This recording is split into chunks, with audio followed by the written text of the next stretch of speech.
welcome to Breakroom Bullshit. We're starting. Oh, it's fine. Hey. We are here. This is the 4th episode. At a certain point, we're going to stop tracking which episodes they are because we're going to have so many. No, yeah. Yeah, it's going to be cool, dude. Yeah, well, here we are. We're here for this episode. Yeah, we are.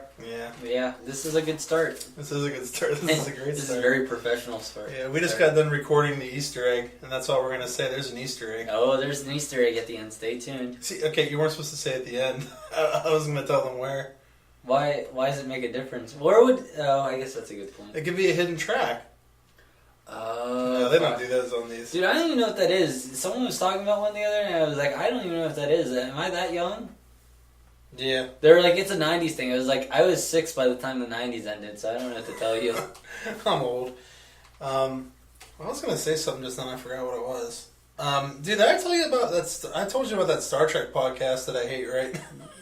I don't know that I hate it. You didn't tell me that you hated it. You told me that you listened to one. The more I listen to it, the more I'm disliking it because the guy's really annoying me. Like, I don't know. I understand when you interview people, you got to kind of ask good questions. But you don't have to sit there and like, can I suck your cock some more? I love you so much. Can you please come in my mouth?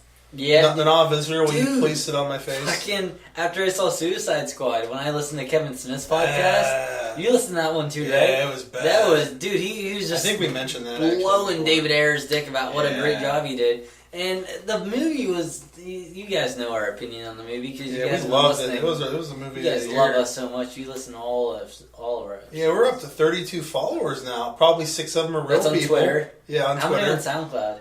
How many followers? We have 7. We have 7 followers on SoundCloud.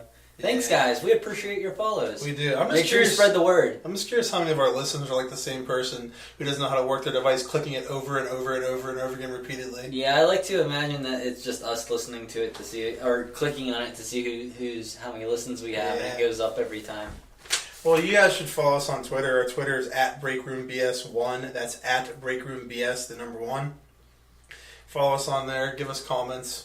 Tell us anything you think. Ask us questions. Whenever you ask us a question, no matter when it is, we'll bring it up on the next podcast and talk about it. We will talk about anything you say. Anything you want. Yeah, right now we should be talking about things that you tell us to, but you didn't, so now we have nothing to talk about. Yeah, you're a bunch of assholes. Yeah, make sure you ask us questions, Kat. Yeah, ask us questions. We need to know what's going on here. SoundCloud is the page is Breakroom BS. That's our page on SoundCloud. Or you can just search Breakroom Bullshit. You can either stream or download it. You should probably download it since no one has downloaded a single episode yet. No downloads? Nah, not a one. Well, maybe it's more convenient for... I mean, I guess it doesn't really make a difference. Listen to it how you want to. If you want to stream it at your house, listen. No, you have... From now on, if you're going to listen, you have to download it or else you can't listen. Okay, if you have Wi-Fi, just humor us. Download it. Delete it instantly, just so we know we gotta download it. And some people can comment on there too. You can leave us comments if you'd like. We will literally answer any questions. We will literally answer any question. You can talk. Literally. You can talk about. You can call me. Just be like, comment. You're gay, and I'll. We'll put a question mark at the end. You're gay? Question mark. This has got to be a question. Oh yeah, you're right. Like, are you gay? There you go. Are you gay? No, just put you. You are gay? Question mark. Yeah, like you are gay! Exclamation point. Yeah, so that's our Twitter and our SoundCloud. So you guys should go on Twitter and follow us, and go on SoundCloud and listen to us. And then just tell us things. Just tell us stuff. Tell us how we're wrong. Yeah, we would love to be told we're wrong. Because right now nobody tells us anything. I can tell you right now, we're going to be doing a review on a specific movie, and I will be saying a lot of things that are wrong about that movie. So feel free to tell us things that we're doing wrong. There's even the Terminator 2. You're an asshole. It's not Terminator 2. There's nothing wrong with that movie. It's actually perfect. Well, anyway, basically, we're like the whiny daughter who doesn't get any attention, so she goes for any negative attention. I don't understand what that means. You shouldn't be doing that. I don't know what you're talking about. All right, so I don't have a daughter. What's that? I don't have a daughter. That I know of. Yeah, you know. All right, let's go ahead and let's jump. You want to jump into some news? Some breaking news. Yeah, let's go for it. Let's go into some breaking news. Let's see what we got on the agenda today for some breaking news. Let's talk about Star Trek. You love Star Trek, right? I hate Star Trek. You love Star Trek. I watched a few of the original series episodes. Yeah, which ones? Charlie X probably has to be my favorite. That was probably one of the worst episodes of the original series ever. I will admit, out of the ones I watched, it's low on the list. It's really terrible. But I don't know. I feel like they're very consistent with their episodes as far as... I've only seen like a handful, though. Alright, well, let's talk about the new show, Star Trek Discovery.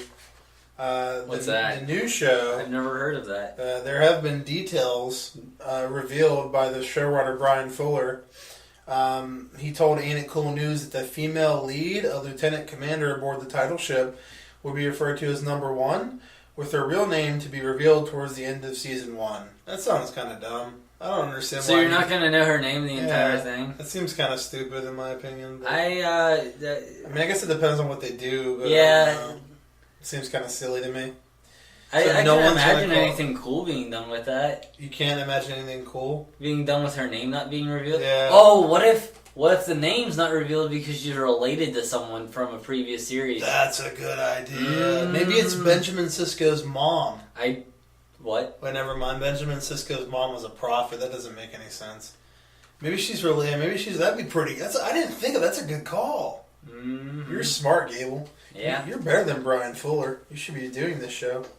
Fuller also noted that the first hour of the 13 episodes is written by himself and Alex Kurtzman, with the second hour penned by Nicholas Meyer. You know who Nicholas Meyer is? I think he worked on Wrath of the Titans. Yeah, he did Star Trek 2, 4, and 6. A lot of people's favorites. He did a lot of the good ones. I personally, from listening to his commentaries, I think he's kind of a douche. I heard the motion picture is the best one. That's everyone's favorite. As normally people call it the motionless picture because nothing happens. That's what people call it. I actually heard it was bad. Yeah, I didn't think it was. I didn't think any of them were bad. I know Sheldon didn't like it. No, he didn't like it. Sheldon from The Big Bang Theory, which we might talk about later, maybe. I don't know what that show is. But yeah, Nicholas Meyer, who's somewhat of a douche from the commentaries I listened to, he said the series will take place in the Prime timeline as opposed to the Kelvin timeline to avoid conflict with future movies, which I liked. That makes me really happy. What about the Smith timeline? That makes me...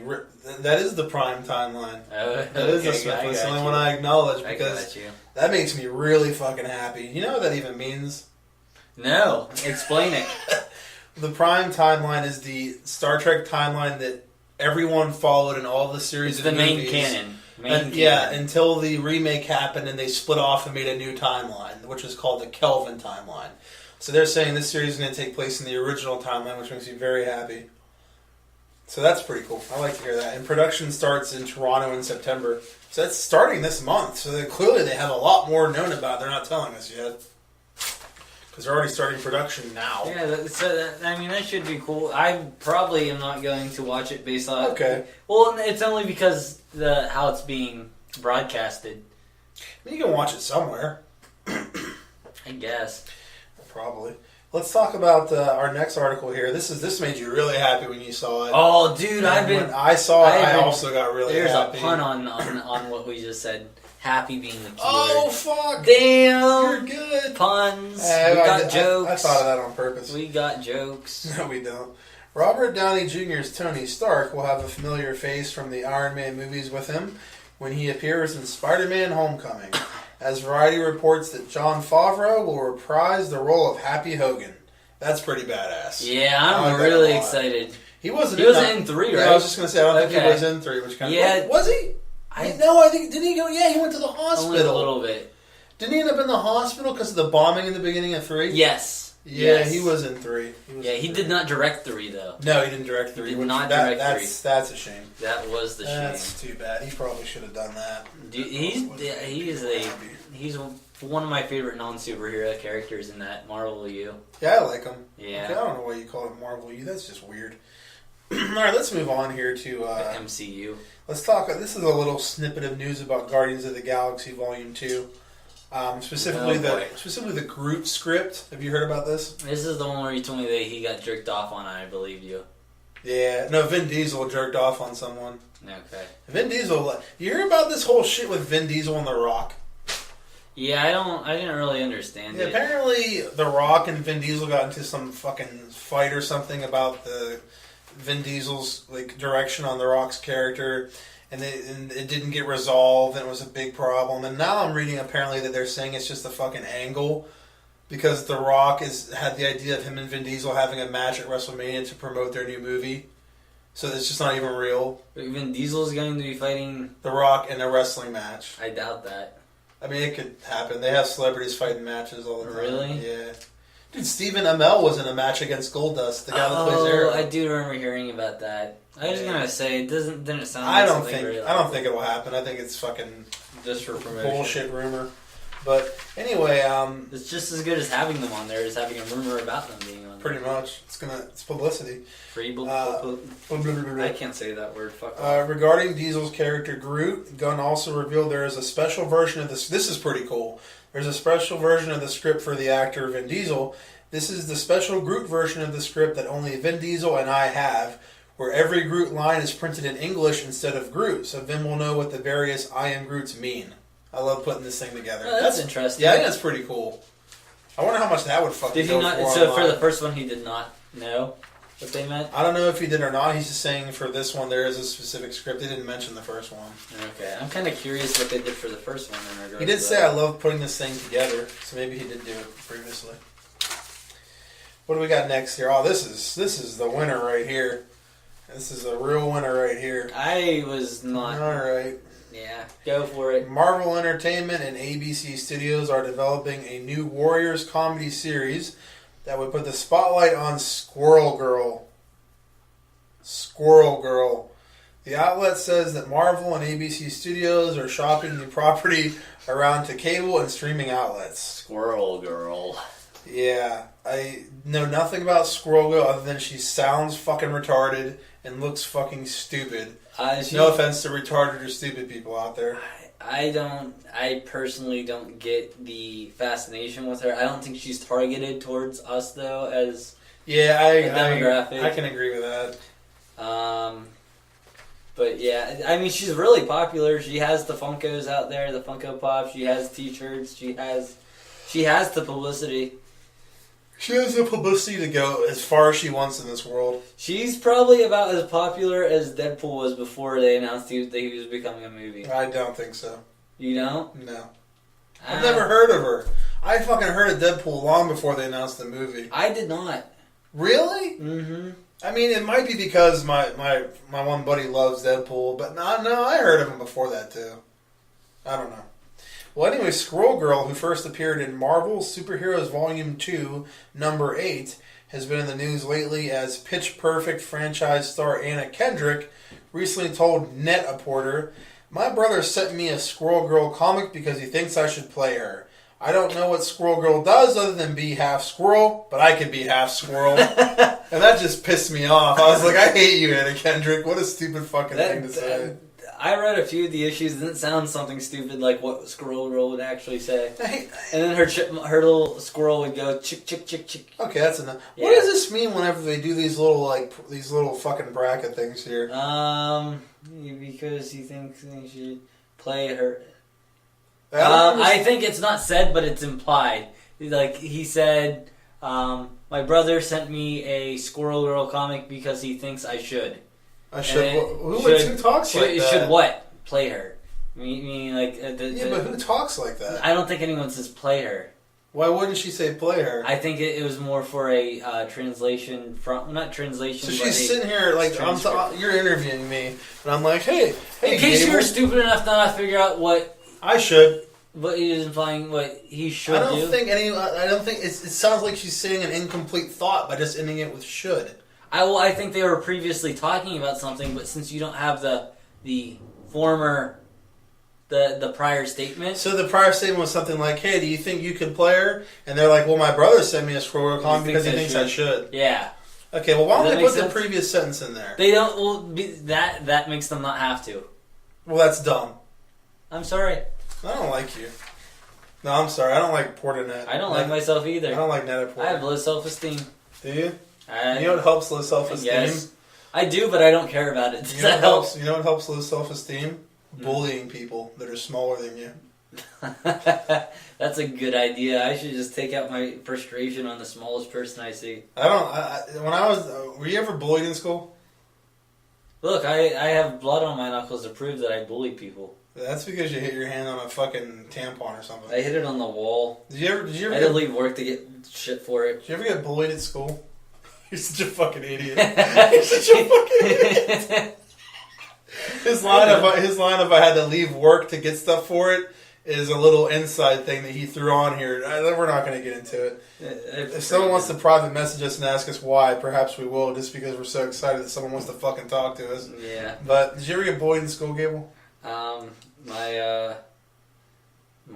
had like friends who like used to like I'd be really cool with whenever like we weren't hanging out with other people. Like if it was just me and him talking about something, we'd be real cool. But then when you have other people, but like in the middle of class, he'd fucking like flick me with rubber bands and like make a fool out of me, and I get make a fool out of me.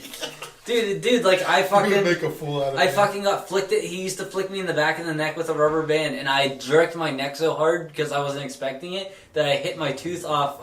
Those desks that lift up and get shit out of. I had it lifted up, and I fucking jerked my head into it. I chipped my tooth. Dude, didn't you tell me that your mom used to like take like burning hot wires and like stick them in your ass and like hit you with them and stuff? That's what I thought you said. Like wire hangers, like just put them in your butt and just like whip you with them. I can't confirm or deny. All about the face and ass neck. Alright, I can't wait for my mom to listen to these. She just asked me tonight, she's like, "Are you gonna ever let your mom listen to these?" And I was like, "No." This is at least the second time you've said that on here. I can't wait for my mom to listen to these. I know, it's because I cannot wait. Do you think Deathstroke ever like bullied people? I think he bullied Batman. Do you think Deathstroke ever like jerks off and like thinks about his name and how weird that no one gets that that's why his name is just like an inside thing? He strokes off to dead people. No, that's fucking weird. I mean, have you ever tried it? It's really fun. It's fucking necrophilia. Yeah, necrophilia. I remember hearing that they outlawed necrophilia in California in the last like 10 years, like like meaning that like it used to be illegal or something. It was okay to do before that. I don't know stuff about anything, so I could be completely wrong for the record. I hate my life. I don't know about Deathstroke. Why you should end it? Why he call himself? Why does he call himself Deathstroke? You know why? Jerks off all day. Okay. So we're gonna. This is a great segue into our next article about Krypton. No, I'm kidding. We're gonna talk about Deathstroke. Apparently, Ben Affleck has taken to social media. Dude, I still think it's funny. You're like, that's a great segue to fucking Krypton. I'm sure people listening are aware of the Deathstroke news, and we're so eager to listen to us talk about it. They're like, oh no, now they're going to talk about Krypton. And then they stop and they're like, I can't finish now. I'm too stressed out. I'm too depressed and sad. I can't finish the show. Please email us. Or tweet us. We have no followers. So Ben Affleck has taken to social media to offer a cryptic teaser for fans, posting a video without comment or explanation of someone in a Deathstroke costume on set. Though it would be easy to think this is in regard to the solo Batman movie that Affleck is slated to direct, the actor is currently filming Justice League in London, so it would appear that the character is set to appear in the 2017 sequel. Now, it looks like, I can't really tell, but does that look like a white guy from that art? Can you not even tell? I kind of think it does too. He's white. But now, do you think that would just be like test footage or the actual actor? That's a good question. I couldn't tell you. Well, if it's for Justice League, it's the actual actor. If it's for... Why do you say that? Because they're already filming. Yeah. Why wouldn't? Why do you gotta have a fucking attitude? Why you gotta be so snippy with your response? Because you're so fucking stupid. See, why'd you have to say it like that? Why'd you have to have such a fucking attitude? God fucking damn it. It's unclear who will be playing the character or how he will factor into the film. This right here is why DC fucking sucks. This right here. If you're gonna sign Will Smith on to fucking play Deathstroke, sign him on to multiple movies. Right. We're gonna have a conversation right now. We're sign him on to multiple fucking movies. Stop. Like everyone else in Marvel except for Marvel. Deathstroke and Deadshot are two different characters. Alright. You good? Alright. I think that just changed a lot in your head right now, huh? Okay, my point is that Will Smith should play anyone that has dead or death in the name of the character. I do think it was initially dumb that they have so many characters. I think it's so funny that you said we're going to have a conversation. We're gonna you made an ass out of me in front of all my podcast friends. All my friends. Please share our podcast with people. This made me look so dumb. Please share our podcast with people so Dave can be embarrassed in front of more people. So you're telling me that Deathstroke's going to be... What? You didn't know. Well, clearly I didn't. You just told everyone that. I know. You made a fool of me. There's nothing to be ashamed of. I'm not ashamed. I think you're a dick. Yeah. No, I'm ashamed because I'm a dick. Now I'm annoyed. Why didn't they just have Deadshot in there instead of Deathstroke? Deathstroke is basically DC's Deadpool, right? Well, but even though Deadpool came after Deathstroke, there's accusations of that. Being that Deadpool was a ripoff of Deathstroke. And yeah, sure, his name is Slade Wilson, and Deadpool is Wade Wilson. So obviously there's some sort of play on it, but as far as the actual character goes, they're nothing alike. They don't even look the same or anything? I mean, they both have swords, don't they? They both have swords, I guess. They both have these masks. Hardly any superheroes wear masks or villains. It's very rare. I don't think they're. I wouldn't necessarily say. You know, since I printed out these articles from day one, I thought this was supposed to be Deadshot. I believe you. Okay, yeah, that's a shame. So moving on, more Deadshot news. You're so upset. I'm not upset. I'm just bummed that I'm so fucking stupid. I didn't catch that. See, I think this is why we should talk about some of these beforehand. But then we wouldn't have you mocking me in front of the entire world. I mean, that is pretty great. It's very rare that I'm right about something. That's what I like to hear. Yeah. You hear that, fans? He knows his fucking place. Yeah. He knows he's always wrong. I'm a piece of shit. You're smarter than me. You're just dumb. It doesn't even make any sense. Okay, following, it does. It just means I'm dumb too. I could really go for some banana bread. I wish I had banana bread. Yeah, I know, dude. I'd love some too. Would you offer me any if you had some? I would, but I'd be afraid it'd be too spicy. Like you probably wouldn't. Banana bread's not spicy. That makes no sense. It could be spicy. How? I guess there's something spicy in it. McDonald's sweet tea could be spicy too. I guess if you dump fucking hot sauce in it. I guess it could be. Damn fucking right. Oh, you're following the video from Affleck himself earlier today of Deathstroke on the set of Justice League. The Wrap reports that the one-eyed villain will be the main antagonist of the upcoming solo Batman movie. It still remains to be confirmed who will be wearing the mask of the villain and which DC films he will be appearing in. I still do not like the whole separate universe of the TV and the movie. I mean, they're having Deathstroke was on fucking Arrow, and now he's going to be in fucking Batman. To me, the movies are not as female friendly. Like, what the fuck are you talking about? Okay, so I feel like any fucking teenage girl could get into the Flash. Any fucking teenage girl could get into the Arrow. There's a handsome Flash could get into any teenage girl because he's so fast he wouldn't even know what hit him. That's a really funny point that we're not going to talk about for legal reasons. Do you think why? Rape. We're going to get in trouble for saying Flash is a rapist? I was just talking about rape. In general. Why would that be illegal? Underage girls. I mean, I'm not advocating it. I didn't want to talk about... Oh, that's a good point. I'm hoping he does it, but I'm not advocating it. Whatever. Why is it got to be girls? Why can't it be underage boys? No, but like those CW shows, dude, they're like fucking... There's something in them for everyone, whereas the movies do not. I feel like if I am fortunate enough for Ashley's in the superhero movies, but you take the average fucking Victoria's Secret shopper girlfriend to see Justice League, they're going to be bored out of their fucking mind. Well, it's probably because Justice League's going to be boring and it's going to suck. I mean, yeah, as long as... Look who's directing it. It's fucking Zack Snyder. Yeah, Zack Snyder. Why can't it be Scott Snyder? Motherfucker, I've been an anti-Zack Snyder guy for a long fucking time. Dude. Since Dawn of the Dead in 2004, you were like, what, 3? Dude, when Dawn of the Dead came out in 2004, I fucking hated that motherfucker. I was 10.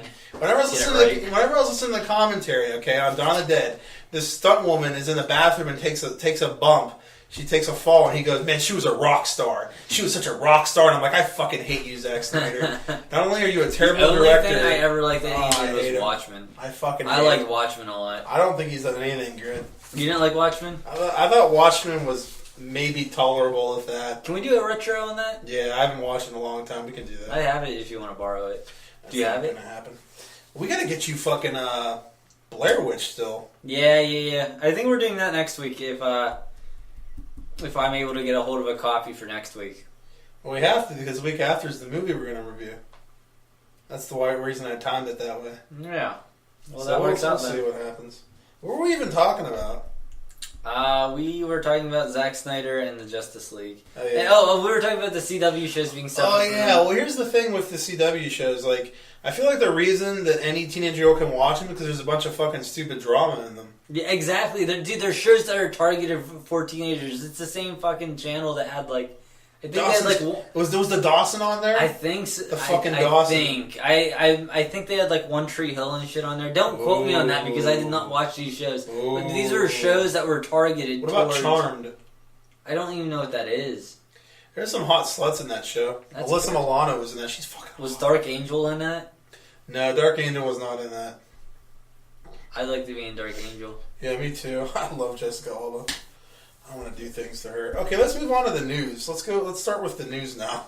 Let's go ahead and get started on news. Oh, wait, I did that already. Okay, DC Comics plans Black Lightning TV series. All right. Is Black Lightning, is that a black guy or no? I have no idea who that Really? is. He is black. That is from what I can tell in that picture. Okay, in the picture, it's simply like, it looks like a comic of a black shadow. It just looks like lightning, but yeah, we How don't do you have know he's black from we don't that? have colored printers. We print our articles out and bring them. Dude. You can't call black people colored. That's racist.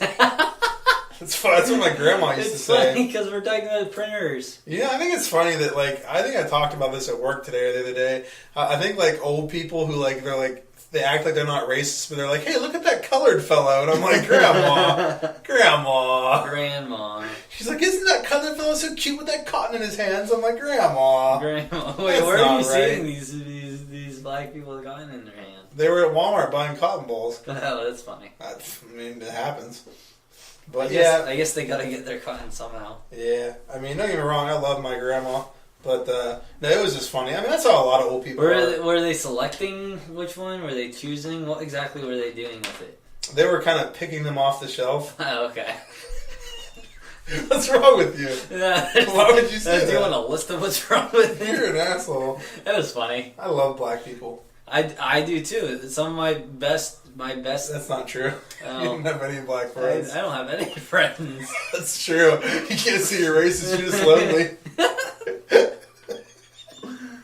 All right. Black Lightning may be the next DC Comics character to get his own television series. Bro, fucking DC is really on this television series kick. I like their television series. I did not watch. Fuck. I did not watch the rest of Arrow. I only watched the first season, but I started with the Flash, and I love the Flash. There's Gotham, Arrow, Flash, Supergirl, Legends of Tomorrow, possibly Black Lightning, and possibly fucking That's 7 fucking shows, dude.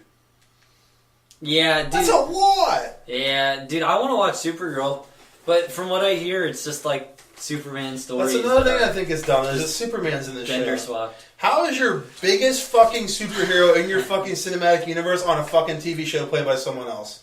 Dude, that's fucking dumb. That does not bother me. What bothers me is that all the people who watched Smallville were really hoping that they'd bring him back. Yeah, I heard about that. And dude, that would have been fucking awesome.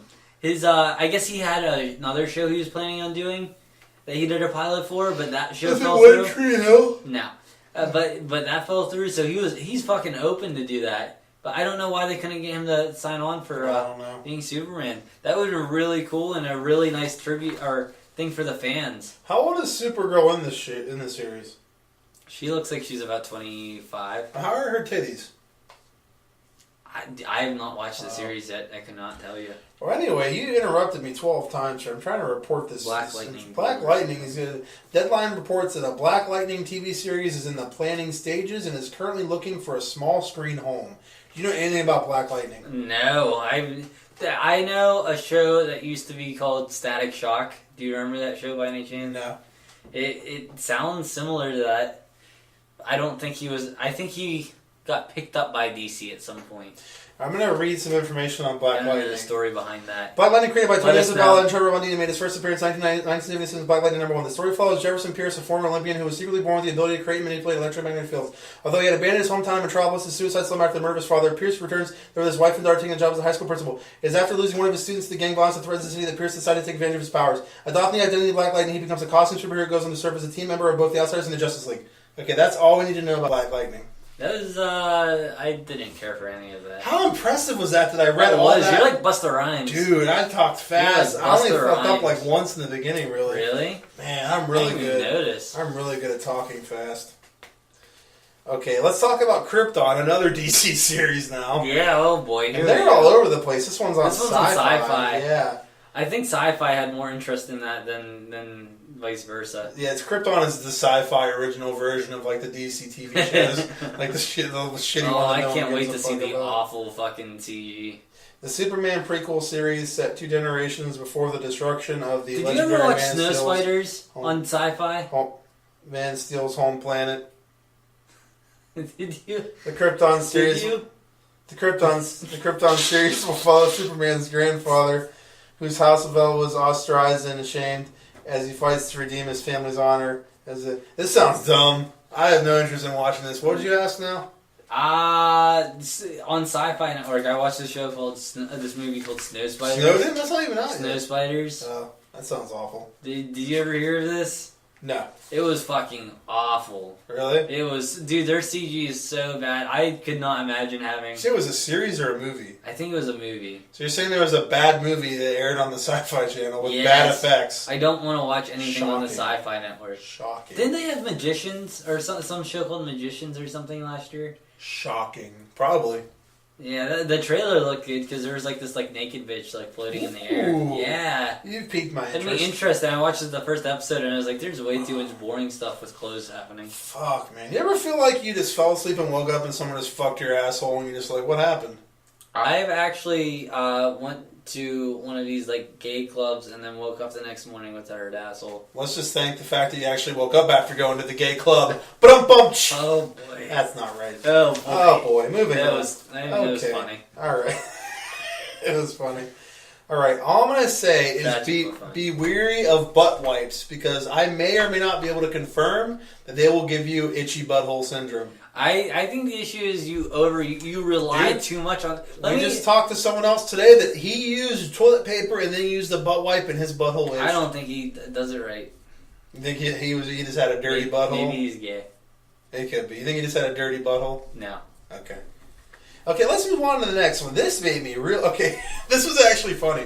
I was sitting here reading this and Jackie was there. Okay, I pull up the article and I go, "What the fuck? Oh my god, a new Terminator 2 sequel?" I'm fucking flipping out. She's like, "What the hell?" I'm like, "Jackie, there's gonna be a fucking new Terminator 2!" I'm flipping the fuck out. I start reading it. I'm like, "Look at the T stands pro T1." Oh man, it's just they're re-releasing it in 3D.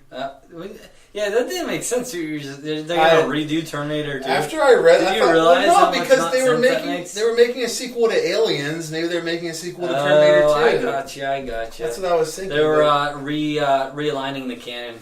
Well, what was funny is very similar to what you said. I was reading it and I was like, it says it's just a 3D She's like, well, that's what I got from it when I saw that. And I was like, well, why'd you say anything? She's like, well, you just seem so happy. That's so funny. I was like, I really was Crushed very... hopes. Yeah. But they're going to be re-releasing Terminator 2 in 3D, which I'll definitely be watching. You didn't even like that Terminator stuff. It's the best Terminator one. Oh. But the nice thing is James Cameron's doing it, who did Avatar, so hopefully the 3D's actually good. Oh, that's really good. Unlike the fucking Star Wars 3D re-releases, Episode 1 was really fucking bad. I couldn't even tell you that. It was so bad. I don't even remember seeing it. Dude, I went to saw it. I don't even remember seeing it. Oh, you saw it? I believe I went to go see it. I remember it was right before Disney bought it out, and then when Disney bought it out, they canceled all the other ones. They're like, yeah, we're not doing these now. But speaking of, dude, I am the master of the Segway, not the one you drive off a cliff if you invented it. Fucking... That's true, isn't it? Yeah, it is. Okay, so speaking of Star Wars, a new droid from Rogue One has been revealed. What? Basically, he looks like a silver R2-D2, a dark. Dude, he's a black R2-D2. He's like a slate R2-D2. He's a black R2-D2. He's like the color of my car. He does slate. not look slate. He does look slate. Did you see a picture? He does you're a not fucking look asshole. slate. Yes, he does look slate. Dude, that's. Let me see this. He does not look black. He's black. What's he called? CB what? Can't you tell he's bigger? C. It's like CB. He looks like a clear ripoff of R2-D2. He is R2-D2 except slate. That's dumb. Why can't they make something cooler? The other guy looks really cool. Okay, that's clearly not black. That's clearly black. It looks kind of black. Let's move on. Okay. It looks like a black R2-D2, basically. You think they just made him black because black is bad and he was the fucking for the Empire? Oh, I think because the older ones, the R2-D2 is the older model. Because he's black, he's the newer model. That means he runs faster. Was that racist? No. Okay. That was a compliment. I thought you were talking about that Bing Wan Fong. What's that guy's name? Jet Li. Fucking runs McGee. Ryan Reynolds? No, the guy that runs really fast and won all the gold medals. Auburn John. What the fuck's that guy's name? What the fuck's that guy's name? The Olympics. Yeah, Bing Yang? Bolt. Usain Bolt. Saddam Usain Bolt. Yeah. We did it. Okay, we finally did it. The only details provided on the astromech Usain Bolt is that he is an Imperial droid who, unlike droids under the Rebels, is subject to frequent memory wipes. So I guess that makes him more of a dick, because like R2-D2, like after years he developed some sort of droid personality and he had memories and experiences, and they're just like, fuck you, and they keep erasing his memory, so he's always... Yeah. So like, you're an asshole. That's basically all there is to it. And that is all for the news. This is exciting. That's all the news. The news is all How long did that last? 36 minutes and 24 seconds. We've been trying to cut down so it's not as painful on you guys. Okay, this is probably a longer news segment than last week, but... Oh. Really? I think it is, actually. Huh. I think our news segment last week was like 20-some minutes. I thought they'd be like an hour. No. All right, so we wrapped up the news. We're going to take a quick break here, and we're going to be back with some... the comics are next. Oh, fuck. What? I have them on here. We're good. Okay. You're an asshole. All right, we'll be back. You guys enjoy this short musical interlude, and go get some banana bread or something. Banana bread. Oh, we need to get some of that. And we'll be back.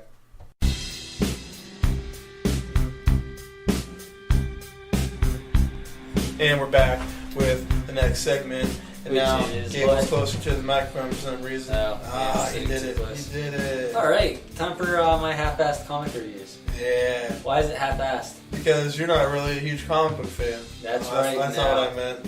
No, they're half-assed because they're 6 months old comics. Oh yeah, they're 6 months old, and you're not really a hardcore comic fan, so you might not have all the answers. And I'm poor. Yeah. I do love Batman vs. Predator, the comic book, though. It was really cool. You should review that. I need to get a hold of it. I have it. I'll let you... No, I'm not letting you use it. I'll sit at your house. I'll bring it to work. There you go. Or I'll bring it to work and let you read it here. Maybe. There we go. Yeah, you should review that. That's pretty cool. That'd be cool. So what are we reviewing this week, Gable? Oh, this week we are reviewing... Ooh, this week you're so excited. Well, the first one we have up here is Daredevil. Ooh, I do like Daredevil, the TV show. You like Daredevil? Not the movie. Yeah, this is a lot better than the TV series. The TV series was... I don't know.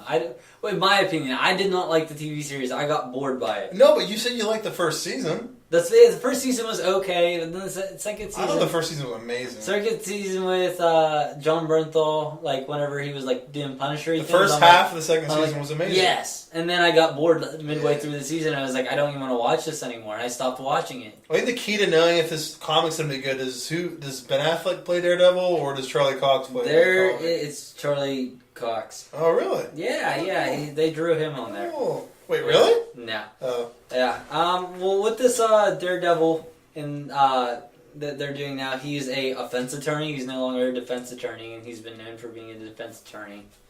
The one that you're reviewing, is this like the beginning of a series, or is it like... No, this is issue 4. We're 4 issues in on Daredevil on this. And like, where does this tie into like the Daredevil universe? Because clearly there's been more than 4 issues of Daredevil. Is this like a reboot or what is this? Well, I think I've mentioned before they've done a Secret Wars. So this is after the Secret Wars. This is after Secret Wars when they start all their number ones again. I gotcha. So basically starting over. Yeah, basically starting over. And so he's never been a defense attorney in this series. No, it's still the continuity from the other ones still kind of carry over. What? Like if something happened, like let's say his brother died or something, that would carry over. Like Uncle Ben dying in the Spider-Man comics carried over to the new Spider-Man comics. I don't understand. If there's something that's been established as part of his history, it's not changing from the Secret Wars. So it's simply starting at a new story arc. Oh, okay. And you don't really need to be familiar with the rest of it because anything, at least as what I'm looking for as well whenever I read these, is anything that you need to know will be explained in the comic. Does that make sense? Yeah. So like if there's not going to be stuff that I won't understand because I didn't read the old Daredevil. I see. So he has been a defense attorney in the history, but in this new he's a offense attorney. He's a offense attorney, and yeah. So he's different as far as the Matt Murdock character goes. So these new ones are not doing like new origins or anything? Because they're already established. No. Already established origins. Everything's pretty much the same. Yeah. I really do like this new these Daredevil comics because they have a really cool art scheme. They generally use a lot of it looks hand sketched, and you can take a peek here. A lot of the coloring is in just like darker colors, like black and gray and different shades of that. Except they'll like make anything red. They'll highlight it. Okay, so why does any of this matter to someone that's blind though? Well, I mean, I guess it doesn't matter to anyone that's blind. But his suit's always been red. He does his look suit's pretty black cool, now. Right? Yeah. I don't know if I'm a big fan of that style of animation. The art style? Dude, there's style. much worse. You have to trust me whenever I say there are I worse. saw the Dark Knight Returns comics. I know there's much worse. They're really bad. Yeah. It's not that bad, though. Yeah, but he's an offense. I keep wanting to say an offense attorney. I don't know. It sounds weird when I say it. This particular issue starts out explaining that Captain America, he no longer has the super soldier serum in him because... Was he just like fucking lift weights a lot? I mean, it was just... No, he's old now. He's the old guy, yeah. Old man Captain. Old man Jones. Yeah. For the record, this Jones thing came from the Taz show. He keeps saying Jones after everything. Jones. He's like, Old Man Jones, or hey, look, it's a Yeti Cup Jones. Cup Jones. Yeah, like, hey, it's a Cold Water Jones over here. That's why I keep saying it because of that. They do a lot of things in that show. Okay, I'm sorry, go. No, you're good. I just want to explain why I keep saying Jones. Dude, you're good. Yeah, but Captain's old now, so he can't do a lot of the hands-on work. So you see Daredevil kind of helping him out. Didn't you mention before in one of these reviews about Captain being old and he kind of just oversees things or something? Yeah, he's more of like an overseer for the new Avengers? The Uncanny Avengers. Yeah, that's what it was. Yeah, they're kind of like... I remember something you told me, Gable. Yeah. I remember something you told me, Gable. I'm proud of you, Dave. I'm proud of you, buddy. Yeah. I think I mentioned before that Daredevil has a sidekick now named Blind Spot. Did I explain that to you? No. He doesn't necessarily have he doesn't necessarily have a power. I'm not sure where he can't see. He has no power. He just runs in the walls while he distracts the bad guys. Red Skull, what's that retarded kid doing? Why can't he see? And Captain smacks him across the fucking head. Oh, that's funny. That's funny. Yeah, but he has a suit that makes him invisible to who he's fighting. Blind Spot does? Yeah. She's not blind at all. Dude, it's real cool because in one of the earlier issues, he's training with Daredevil, and his Blind Spot's whole shtick is that you can't see him. It's irrelevant to Daredevil because Daredevil doesn't even need to see. Yeah. So it's kind of cool seeing them train and shit like that. He just hears very well for no good explained reason. In this issue, I'll get back to that, his blindness later on. I skipped a little too far here. But they explore... there is a guy named Ten Fingers who not inherited, but he stole some sort of... 10 Fingers? Yeah. Here, you talk and we're going to have a little discussion about this guy in a second. You can look at a picture of him right here. Look at that. Look at his hands. What 10 a fingers on a hand. name. I agree. The character design's really stupid. No, it's interesting because when you hear someone named Ten Fingers, it's like, hey, look, Everyone that bad guy's name is Ten Toes. That bad guy's name is Two Ears. Yeah. His name's One Head. Like I don't know. Like it's a dumb name. Like if you call someone 10 Fingers, I'm not picturing a guy with 10 fingers on each hand. It's like a Dick Tracy character. Yeah, like hey, look, it's Two Balls. Like everyone has two balls. What a weird name. You know what I'm saying? Like the name doesn't make me think of a guy with 10 fingers on one hand. It makes me think of 10 fingers total. And how are they handling the whole thumb issue? Let's see if we have anything on here. I haven't really even paid that much attention to it. Okay, this is a problem that needs addressed because thumbs aren't fingers. The thumbs. Thumbs aren't fingers. Well, then maybe it's not counted. 8 fingers. Let's see if we can get an official count in here. Hold on, guys. We're His going to name count. should be 8 fingers, 2 thumb 3, 4, Jones. 5, 6, 7, 8, 9. They are counting the thumb. It looks like. That's not fair. I'm sorry. Go ahead. His mom. So Ten Fingers has this kind of like a cult he has going on, where he's getting all the people in Chinatown to get involved with this cult, and he's just asking for stuff from them, like money and other stuff. He's just taking from them. What is the and cult Daredevil like? sees he's taking advantage of the people. What's the cult like? What's the point of it? Like, why would these people join the cult? You don't really know. He promises to save them. That's all you really get from it. I think they're mostly immigrants that are coming in, so I think he's like making some sort of empty promise to help them. So clearly Trump is not president in this series because there's no wall stopping the immigrants from getting in. Exactly. Yeah, that's too bad. But Blind Spot's mom has become one of the henchmen to Ten Fingers. Blind Fingers. Some of his henchmen are called the Eights because he grants them.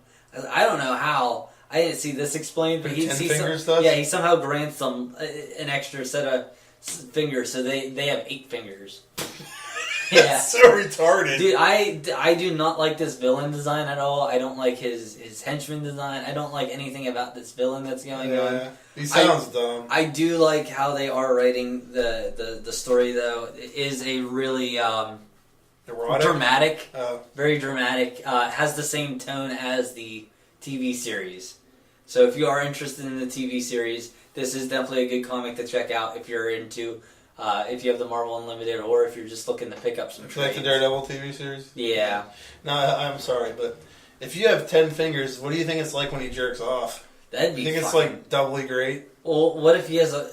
It probably makes your dick look smaller in your hand. You probably feel really bad about it. Every time he's gonna jerk off, he just gets sad and stops. He's like, oh. Oh, look how small it is. Oh, it's so tiny. What's going on? You're supposed to keep the screen on. I mean, it's fine. I was gonna do that, but you got ahead of yourself. Yeah. Alright, go on with the Daredevil. Let's see what else I got over here. Yeah, there is You want to explain to the listeners the great notes that you took for this week? I forgot to take notes for the comics this week. What did you say earlier? You have keywords. I wrote down some. I skimmed through the comic real quick and wrote down some keywords of stuff I couldn't remember. Now, that's a good idea in theory. What about the next two that you have no keywords for? Daredevil was the only one I needed notes for. The other ones I should be good. Oh, okay, cool. I told you I get a little. The other ones seem to come out more frequently than Daredevil, and Daredevil has been more separated when it comes out. Okay. So I don't remember it as much. So 10 Fingers, the cult, you remember all that? Yeah. There's some other stuff that goes on with the hand because Ten Fingers got his magical powers he stole his powers from the hand. So the hand kind of has been seeking out some sort of revenge on him. Where have I heard that before? The hand. The hand. I think they were that group. I didn't finish watching the second. Were they in that fucking Now You See Me movie? No, they were in that. I hate you. They were in Daredevil. You son of a bitch. I feel like a jackass. You know what's really sad? I wasn't kidding. That's what's so sad about that. Oh boy. Anyway, I can't believe they have Will Smith playing Deathstroke. You're an asshole. Oh. Hopefully everyone skips directly to the second segment in this one. Oh, the hand. Okay, dude.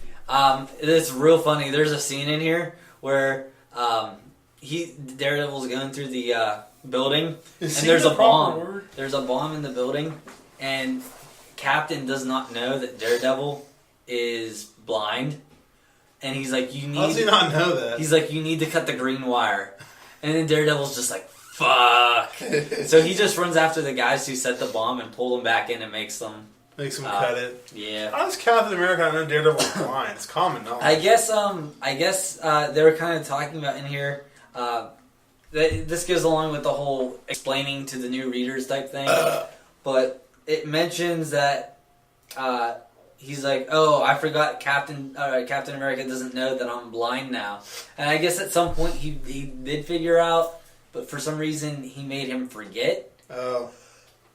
I don't. That wasn't explained well. Maybe I'm gonna put some faith in the writers and say that they're gonna explain that later. You have to do that with a lot of these. Like, there are so many times where I'm like, I don't understand this. Why is this happening? I don't really have to do anything. You don't have to. You're right. But there's so many times where I'm reading it and I'm like, I don't understand why they're talking about this because I did not read this happen. Like, hopefully they explain it later. And hopefully they explain it. And it turns out it's something that wasn't even from the older ones. It's something that they were building towards. And I just assume sometimes that it's something I didn't read. I see. Yeah, so you have to have a little bit of blind faith in the writers whenever you're starting a new series like these. All right, move that along. Are already established move characters. Move on, Daredevil. My throat's really dry. There's water right there. I don't know whose it is, but you should drink it. I'm gonna grab the other one. Okay, that's not okay. Yeah, I'll grab it. All right, thank you. Let's see, what's the next one we're gonna talk about, Dave? Do you want to talk about New Avengers next, or all new? Fuck! Oh, that hurt. all new, all different Avengers. What? New Avengers or all new, all different Avengers? That one sounds stupid. Let's go with New Avengers first. Surprisingly, you picked in a good order. Here, go with... Save the best for last. I need to get a... Alright. Where are you going? I need a napkin. Oh, boy. No, can you just talk? Go. We're using time here. Valuable time. Water makes me happy. Alright. Oh, here we go. Alright, so the New Avengers. You think this is going to work to blow my nose with? That's a Band-Aid. I won't use that then. No? I won't use that to blow my nose. I don't know what to tell you, dude. Here we go, gauze. Gauze. That should work. Yeah. Alright, go on. You don't keep tissues at your house? We're not in this room in my house. No. You just don't want to leave the room? Dude, we already got off topic here. What are you talking about? I said go, I'm blowing my fucking nose. One last sip of water and then we're good. You're the guy that wanted water. I would be sitting down so if you did not demand fucking water. I'm sorry, everybody. The New Avengers. New Avengers is... Well, I don't even consider them an Avengers team because they aren't like in affiliation with any of the Thors. Like they're not like tight. They're not tight with the main Avengers team. So I'm not really sure what gives them the right to use the Avengers name. But they call is this like after the Civil War thing again? Secret War. Yeah. Yeah. Okay. Now, so how is this different from the Uncanny Avengers? I don't understand. It just seems like whenever there's a team, they label them the Avengers, and that's how they name the team. So there's multiple Avengers going on right now. Yeah. That's dumb. There's Uncanny, all new, all different. There's the New Avengers. I think that's dumb, but anyway, go on. Yeah, I mean, they're all completely different style of teams, I guess. I don't know. This one has your favorite character in it right there. You see this? That's good. It's Squirrel Girl. That's great. Squirrel Girl. But what happens whenever you fucking they call for the Avengers and the New Avengers show up? They're like, no, I wanted the Uncanny Avengers, not the New Avengers. Well, we're not the New Avengers. We're the all new, brand new Avengers. Dude, well, where's the New Avengers? Like this is. Well, from what I could tell, like the New Avengers aren't really. It seems like the only ones that actually count as the main Avengers are the all new, all different Avengers. That seems to be your main team right there. They just go by the Avengers. I think that other stuff's just tacked on for the title. Do they reference the other Avengers teams in the comics? Or they acknowledge they exist, yeah. Like in each different Avengers, they're like, hey, those other Avengers are off doing this. They don't talk about it. They don't really, from anything that I've read, they've never addressed that, like, oh, they're also called the Avengers. Also called they the just Avengers. acknowledge them that they exist. They'll be like, oh, well, since, like, the main leader of this team, or the guy who's coordinating the team, is Sunspot from the X-Men, they'll be like, oh, his name's Roberto DaCosta. They'll be like, oh, DaCosta's team's doing this right now. I gotcha. Okay. Yeah. It's still dumb, but I gotcha. Moving on. Yeah. I gotcha. Yeah, I don't really understand why they make it so difficult with all these Avengers teams. I wish they got some cool names. Maybe I know the Defenders was a team already. Why don't they just call them that so that you're not using 4 different Avengers? Call them the Shadow Vixens. The Shadow Vixens. That'd be badass. Yeah. That'd be badass. Are you familiar with AIM? No. What AIM is? AIM? Is he talking about like Ames, the department stores? We are not talking about the Instant Messenger, though. Oh, AIM. AIM. We are not talking about that. Exist there was a villain organization called AIM, but Robert DaCosta bought it. He's Sunspot from the X-Men. He bought it? He bought. So if you have enough money, you can just go buy Hydra and all's good. What the fuck? He just bought out AIM. AIM was more of like a corporation that worked on So he did buy AIM, and then just got a new memo like, yes, we're no longer about world domination. Now we got to help the environment because our new owners decided as such. It's really weird like that. It's cheesy. Really I don't understand how that just happens, but I moved past it. Yeah, now AIM. I don't know what it stood for before, but it stands for Avengers Idea Mechanics now. Yeah, he's running his own team that consists of Songbird, Hawkeye, Wiccan, Squirrel Girl, White Tiger, Power Man, not Luke Cage Power Man. Is that a vagina? No, that's the eye of a robot named Pod. Pod actually, I think his... Based on that, I've only seen really big whores. Anyway, moving on. Oh boy. And Hulkling. There's an interesting thing I found out about this team. There's actually you say Hulkling? Hulkling. Who is it? Is it like Hulk's son? No, he's actually part Kree, part what's the other one that's not Kree? The Skrull. Skrull, yeah. Dude, I'm good. You did it. I know shit. Yeah, he's half Kree, half Skrull, and I'm not sure where he got the name Hulkling from. But that's kind of weird. Yeah, he's gay.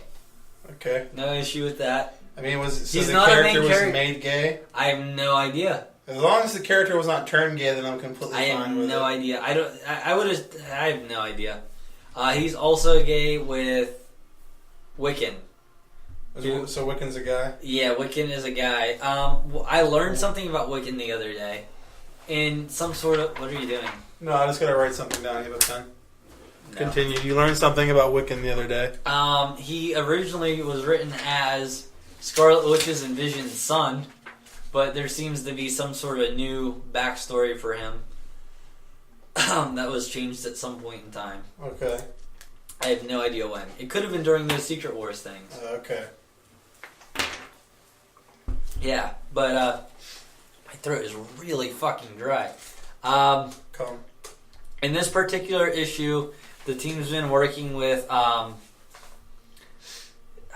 They just this is just the beginning of a arc because they just finished the last arc where Wiccan eventually becomes evil because of a alien entity that possessed him, and in the future it lies dormant in him for years, and it becomes active in the future. So a future team has to come back and beat him and make it dormant again and fight him and defeat him. So this is the beginning of a new arc, and at the beginning of this arc we're seeing White Tiger, one of the characters, White Tiger. I guess there's 2 people who took the mantle of White Tiger, and the previous one no longer holds that mantle. the White Tiger powers seem to come from an amulet that whoever possesses it has the power of the White Tiger. It's not like a flute that he plays to summon it, or no, it's not like Power Rangers. I wish it was. I don't know what you're talking about. I wasn't referencing Power Rangers. Yes, you were. Yes. I wish it were. I wish everything was like Power Rangers. I wish the life was like Power Rangers. It'd be so great. Life? Yeah. It's rough. Rita Repulse is ugly, dude. Yeah. Basically, there's a evil version of Reed Richards that's going around that's trying to fuck with their team. Where did he come from and how is why is he Secret evil? Wars. He came from Secret Wars. He's the ultimate universe version of Reed Richards. And he's in this universe now. He's in this universe now. Whenever Where's they combine, this universe is Reed Richards? He is God. He's God? He is God. The fuck does that mean? Okay, we're gonna need to stop and talk about Secret Wars. I just finished this week, and I probably should have done a review on this. It would have been better, but I wasn't planning. I finished it today, and I wasn't planning on it. I didn't think I'd have that done before we recorded, but I do. But yeah, Reed Richards is God now because there's these entities that control. There's these entities that control reality called the Beyonders. And Doom seems to somehow, Dr. Doom seems to somehow defeat them or trick them. He has ultimate power at some point now, for some reason. Doom does? Doom. So he can do anything. Dude, he creates this whole other... He's like in this pocket universe now, where all the failed realities, parts of them come together on this battle world. It's called Battle World, and he's the god. He's the god of it. It's so fucking confusing. It took me forever to figure it out, but he's the god on this Battle World, and the Reed Richards from the regular Marvel Universe and the Reed Richards from the Ultimate Marvel Universe were both on ships that survived the destruction of all realities. So, dude, it's so fucking confusing. And basically, Reed Richards defeats Doom to take his role as God. The Marvel Reed Richards and that's when he, being a better God, going to be a better God than Doom, he creates the current Marvel universe. The new Marvel universe. So now he's God, and him and Susan are up in some fucking fantasy la la land, just creating new realities. Why is he creating other new realities? Why can't we just have the one? Why is it? So this universe after the Secret Wars is a universe that Reed Richards created that still has continuity from the old universe. Yes, because he wanted to set things right. Okay. Do you know what was really cool? It ends. You know, Doom has a fucked up face, right? Yeah. His face is imperfect, and that like part of his ego shit. When he fixes the new universe, and Doom is in Latveria, he's just standing on the balcony, and he takes off his mask. That's perfect. It's perfect. Reed Richards gave him a perfect face, and you just see Doom start laughing to himself, and it ends. And I was like, that's a really cool ending. I just want to say that this is. Like, I don't know how they do the other... Every time they reboot, like, DC or Marvel, I have no idea how they've ever done it, ever. This is the first one I've heard about, but I think it's a really good story way of rebooting it. Yeah, dude. Story-wise, like having Reed Richards and Reed Richards do it. Going into reading Secret Wars, I was like, I'm reading all these number ones that are a result of this event, so I might as well read this event. So going into it, I'm like, this is going to be a big, convoluted mess of them just trying to rebuild a new universe. It's going to be crap. I went in with a really bad attitude. I came out loving it. It sounds like a really cool way they did it. It was really cool. Why did he let this ultimate Reed Richards still exist then if he created the new world? Whenever... Here's the weird thing. Whenever the two Reed Richards were working together, there was an evil one and a good one working together to defeat Doom. Whenever... there's a point where the evil one turns on the good one, and this guy called Molecule Man who is somehow like a keystone to all the realities. I'm not getting into it, but he basically kills the evil version. The evil version is called the Maker. He goes by the title of the Maker. And he kills him, but I guess he survived somehow, which, from what I read, was not explained. But you watch him get, like, literally sliced up into different pieces. So I'm not sure how he survived that. So I don't think that good Reed Richards knows that he's alive. He's God. He's supposed to know everything. That's why I'm so confused on why he exists. I gotcha. All right, continue with this. So, evil Reed Richards is trying to fuck with the team. I like this version, I like all the Avengers stories because they're all different they're all good in different ways. This one has a real, like, teen drama-y feel to it. I hate you. Dude, I'm a sucker for some of those teen shows, like fucking The Flash. I love The Flash. There's so much fucking drama going on in that shit. But whatever. You see Power Man and White Tiger, they seem... I don't know if they're dating, but they're discussing each other's personal well-being. And I guess you see that the Maker gave the previous... the person who previously had the White Tiger powers, she turned evil from the hand. She turned into a servant of the hand like Elektra was in that fucking show. Yeah. And so there's a feud between them where you find out that the Maker's plan was to get the two to fight together so that they can summon their animal spirits. Oh God, don't tell me that. They summon their animal spirits. So stupid. And the good White Tiger's animal spirit's like, well, why can't I be free like that other one's animal spirit? So they combine together, and now the good one no longer has an animal spirit. So basically, you see the first step in the Maker's plan to disassemble this team. What's their animal spirit? Is it like a scorpion or like a the White Tiger? Beetle? You want to know what the White Tiger's animal spirit is? What is it? Is it a beetle? It is... Don't tell me. It's a Stegosaurus Rex. It's a baboon. I thought you were going to say it's a white tiger because you were being a smart ass. It's a white tiger. That's stupid. Why isn't it a baboon? That's much cooler. They have those weird asses.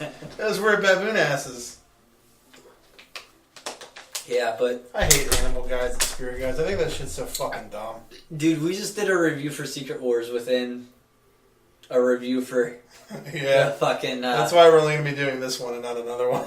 That's fine. Oh, I wish I did the other one. We'll do the other one next week. No, I'll do something else next week. I might have Age of Ultron read by then, because that's my other... Whenever new things come out each week, I get maybe like between 9 and 12 new things that I'm actually interested in reading that come out on Marvel Unlimited. So once I get through those for the week, I get those done in like 2 or 3 days. I need something else to read, so I'm looking back into those main events that happened, and Age of Ultron's my next one. We'll finish this. Let's go. Well, I'm all done with that, but I did want to go back to the Secret Wars, and you heard me bitching about it earlier. So Reed Richards did not have any relation to the Ultimate World Spider-Man, but whenever that Molecule Man I was talking about, I guess he is always hungry because he's constantly burning through energy, which I don't know the character to understand why, but he seems to always be hungry, and anytime you see him within the Secret War storyline, he's asking for food because he's hungry. He's like, "Did you bring me food? Did you bring me food?" And Spider-Man, the two Spider-Mans from the regular and Ultimate Universe are they're exploring, looking for the source of Doom's power, because Molecule Man is somehow the source of Doom's power. They come across the Molecule Man, and they strike up conversation, and they're like, and he asks them, do you have food? Yeah. And he's like, the Spider-Man from the Ultimate Universe, the black one, is like, well, I have this cheeseburger in my pocket. Oh. And he gives him a fucking cheeseburger, and I'm like, what the fuck? Why did he okay. Why did he have a fucking cheeseburger in his pocket? That you said you liked, right? How you're happy. Here's the issue with it. At the time I thought nothing of it, But then at the end of all the issues, it goes and when Reed's about to create that new universe, he kind of like Molecule Man kind of gives Ultimate Spider-Man like a wink wink nudge nudge, thanks for the cheeseburger, and lets him survive into Reed Richards' new reality. How did he have anything to do with Reed Richards' reality if Reed Richards is God? I don't know. It seems like he doesn't like. Doom didn't know everything. I don't know if he was. You can necessarily say he was God, but he's godlike. He has these godlike abilities. He didn't seem to see everything that was happening all the time. So I guess there are things that are happening without his knowledge. Okay. So yeah, it seems like you seem to really like that they did that with the cheeseburger. Essentially, what happened? If you break it down to what happened, Ultimate Spider-Man had a cheeseburger in his pocket. Therefore, he got to exist in the new reality. What happened to the other Spider-Man? What the fuck? He just happened to have some ketchup or something. He's in his spandex suit and he's like, I just happen to have a cheeseburger in my pocket. Here we go. I get to exist for all of Marvel continuity now. It just seemed like such a Miles fucking. Davis. It didn't seem like it was well written at all. He could have done something really fucking heroic. Yeah. Like try to give himself up to save Molecule Man for something, and Molecule Man be like, "Thank you for saving me." You think they were just doing it to try and be funny? It's possible. I agree with you. It's stupid. Do you think they were doing it to be funny? Yeah, I think they were doing it to be funny. Like, it's okay if you want to be funny in a comic, but don't make it such a big part of the deal. Like, if it has such a critical outcome, you need to make a better reason. Like, when I'm reading these new Spider-Mans, I don't want to be thinking the whole time, he had a cheeseburger in his pocket, and that's why he's a hero. Yeah. Like, I don't know. I wish there just would have been something better to tie him into this new.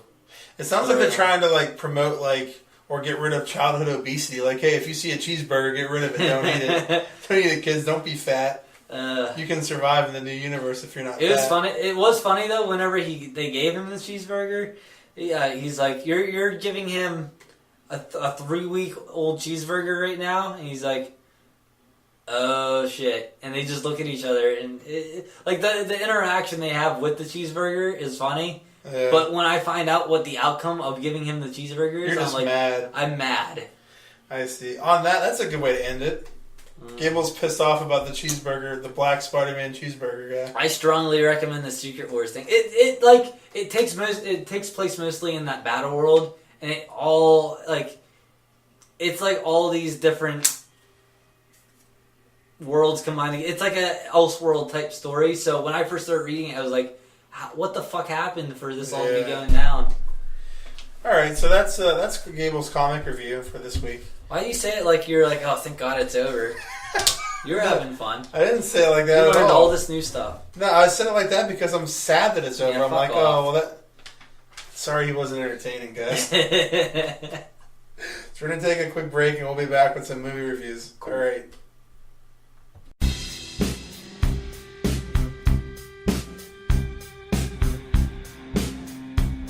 Hello! Oh, fuck. You didn't tell me you were starting. I'm dicking around on my phone. Hello! La la la. We're back. Look at the Kramer over there. I missed the Kramer. I'm so happy to come over to Dave's house every week and look at the Kramer. Yeah, the Kramer looks cool. You're looking at the Kramer as we speak. It's time to review some movies. Start off with a couple new ones, and we'll do a retro one. And we're going to be having a special Yoga Hosers review episode with just Yoga Hosers because I have a lot to say about it. So that will be. Yeah, we don't want to bore you guys with that too much. So if you are interested in the Kevin Smith movies, we're going to be talking about this grade A piece of film right here. Yes. Yoga Hosers review will be dropping separately, so you can go ahead and check that out. But yeah, obviously there are going to be lots of spoilers. We like to spoil movies. Most reviews do. Some did, some don't though. Some review them without giving spoilers. Would you fuck me? I'd fuck me hard. I'd fuck me hard.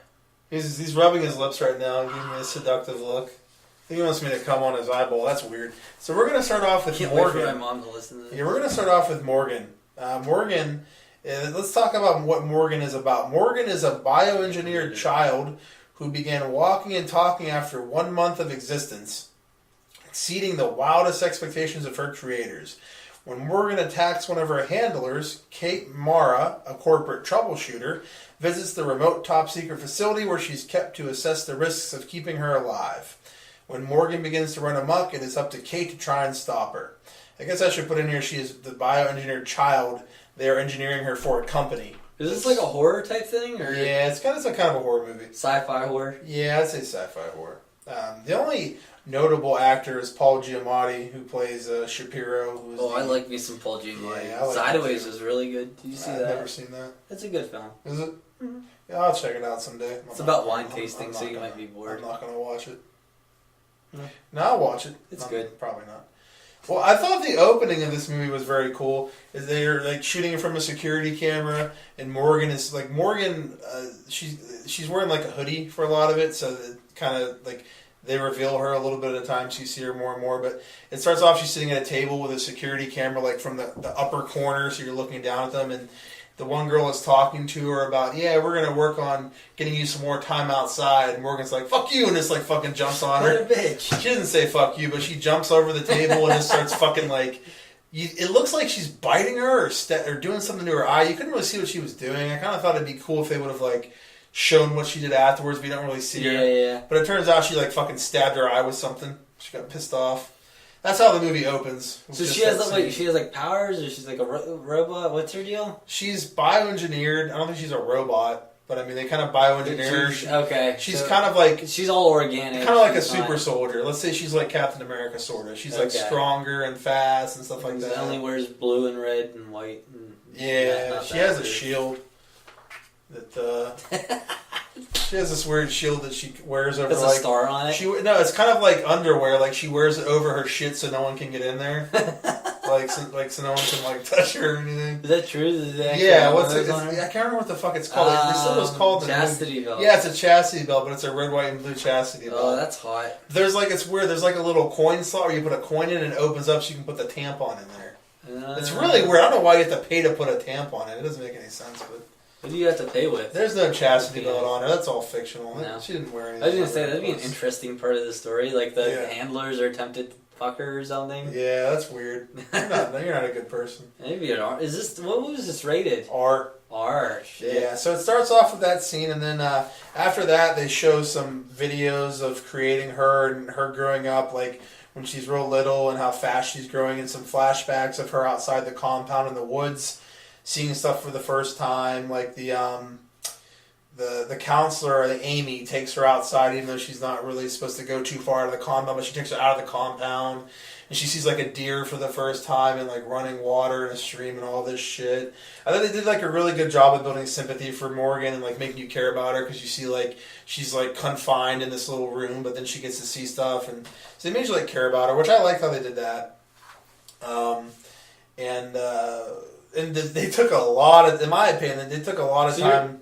I was going to ask, are you you're like rooting for this girl? As you're watching the movie, you're like, oh, I feel bad for her. You like her. You want good things for Morgan. Are there times where like she's a fucking dick and she kind of had what was coming to her? I'll get into that. I mean, there's kind of I'll get into that, but.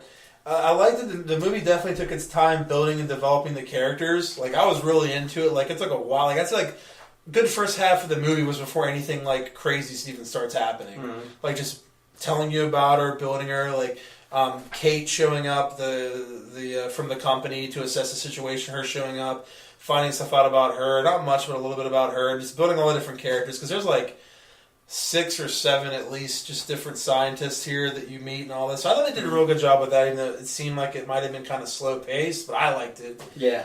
And then it gets to the point where you get a psychiatrist or whatever, played by Paul Giamatti, Shapiro, shows up to kind of do an evaluation on Morgan to decide if they should just like kill her, just terminate her, or if they or if they should let the experiment keep going, or let it keep happening.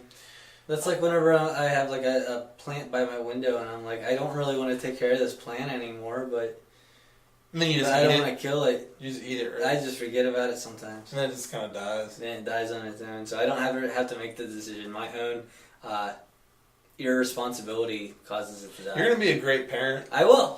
Yeah. But the evaluation scene, it's basically like, it's him and her in this room because it starts off and he's like, they don't want him to go in the room with her, and he's like, well, why? And he's like, they're like, well, because it's for your own safety because of what she did. And he's like, well, if I can't go in the room with her, she already failed. And so they end up letting him in the room with her. They're just sitting at a table, and there's like 3 or 4 of them just watching from on the other side of the glass. And dude, I thought the scene was fucking amazing, like building suspense. Like he's like questioning her, and it gets to the point where he's trying to say things that's gonna like fucking make her flip out. Mm-hmm. And you're just like sitting there watching, and she's like getting more and more tense. Like they did an amazing job in the scene of just like building tension and building it.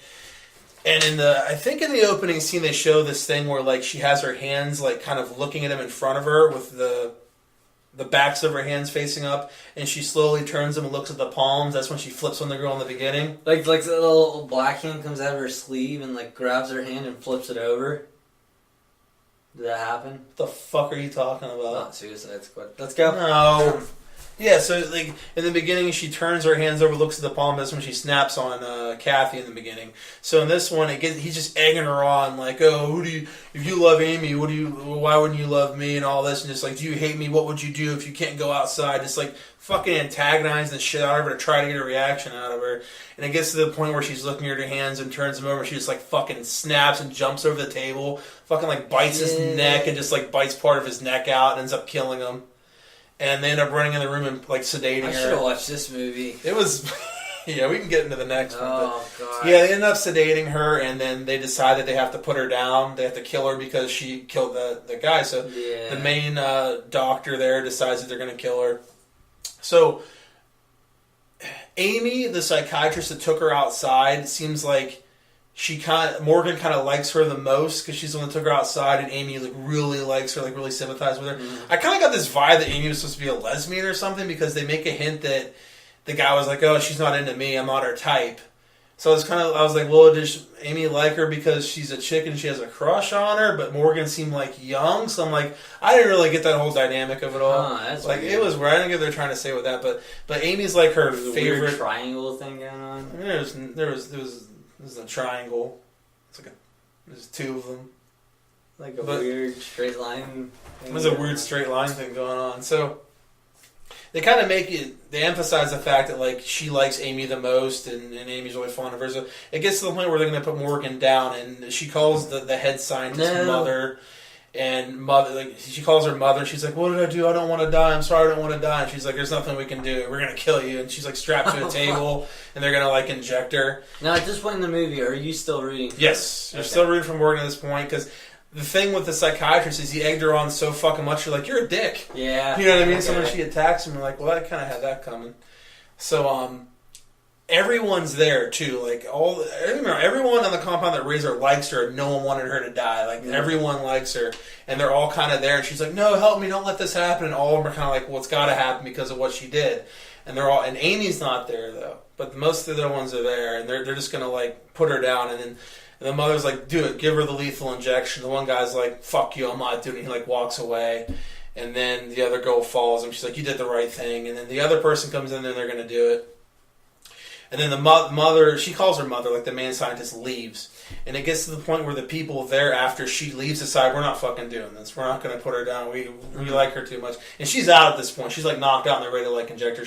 The last thing she remembers is everyone saying they're going to kill her, including mother. And then she passes out. So they all decide that they're not going to, there's like 4 or 5 of them decide they're not going to do that. They're the ones who are there. And they're packing all their shit up because they're going to get her out and they're going to set her loose and all this. So when she wakes back up, like, she fucking flips out and kills everyone that was going to help her.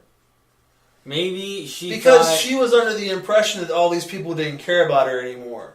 And that they were all going to kill her, which that's what I get it. I get why she flipped out because she was like, "Fuck all you! You don't want me to live." So, dude, she probably woke up and thought, "Fuck! They tried to kill me and they failed." I don't. Yeah, she might have. They didn't really because the one guy's like, "Morgan, come on, we're gonna get you out of here," and she's like, she kills him. I'm like, that kind of sucks. Like they're like said they take her off the table and get her loose, and they're trying to escape, and they're like basically they're gonna the company's probably gonna come after them. They're fucked, but they're trying to get her out of there to save her, and she just like flips out and starts killing them. I'm like, well, this kind of sucks. Like they don't deserve to die. They were like rescuing her and risking their lives to rescue her. But I get it because she didn't know that. You know what I mean? And plus, she kind of figures out that she's a bioengineered kind of like a weapon, a killing machine, an assassin. Right. Because she even says, like, I know what I am now. So, I mean, one, she's killing them because they were going to kill her. And two, she's an assassin now and she's just trained to kill. So I kind of get that she was doing it, but I think it would have been better if she just didn't kill the 4 people that were going to help her. Mm-hmm. You know what I mean? Like, maybe they get away or something, or she just doesn't go after them. She kills the other ones. Like, they could have just done that, and it would have been better, in my opinion. But like I said, I got why she did it, but at that point, you're kind of like, man, like, I didn't realize that she had to turn on him like that, so... Yeah, so you're no longer rooting for her at that point. Kind of not, because you kind of get her point. What she's reasoning. Yeah, exactly. You kind of see why, and you kind of don't. So I did think the ending was kind of cool. Like Morgan ends up escaping. She ends up grabbing Amy and takes her with her, even though Amy like kind of reluctantly doesn't really want to go because she sees Morgan fucking killing people now. So she's kind of like scared, doesn't want to do. So she forces Amy to go with her against her will. I kept calling the girl Kate, the lady that came to assess the situation. That's the name of the actress.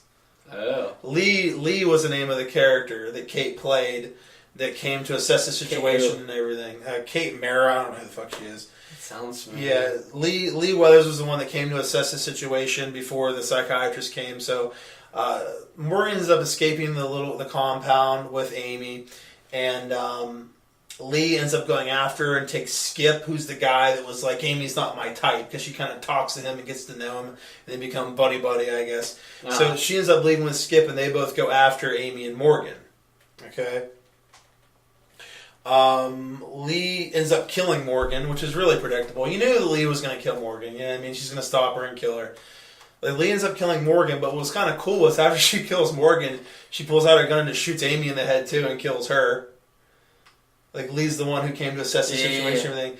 And you kind of... This wasn't too much of a shocker because at the very beginning... This sounds like a much better movie. Yeah, at the very beginning, you hear Lee talking on the phone with corporate, and she's like, so I have your permission to take care of this and do all this? And he's like, yeah. She's like, all right. So you're like, all right, she's probably there to do some fucked up shit and take everyone out so no one knows about it.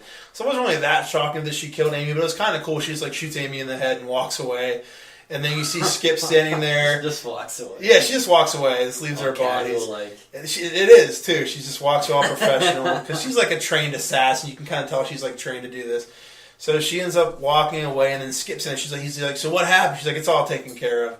And Skip's like, no, we gotta see what's going on. She like kind of pauses. So what, does she have like training with a gun, or does she just know how to work the gun? Or? In the beginning of the movie, when she goes to such a situation, you kind of get the impression that she's like an assassin and she's trained to do this. Because I was gonna say, it sounds a lot like fucking in Suicide Squad when they fucking just show you what's her name with the Waller with the fucking gun, and all of a sudden she's a cold-blooded killer. Nothing like that. Like, no? Okay. Yeah, whenever she first shows up, she makes the implication, because she says, I'll take care of this. And they made the implication that she's trained to do this thing and she's an assassin or whatever. So she kills Morgan and then kills Amy, and she's walking away, and Skip's standing there, and they're all like buddy, and he's like, what happened? She's like, nothing. He's like, well, where's Amy at? And she stops and kind of pauses, turns around and shoots Skip in the head too.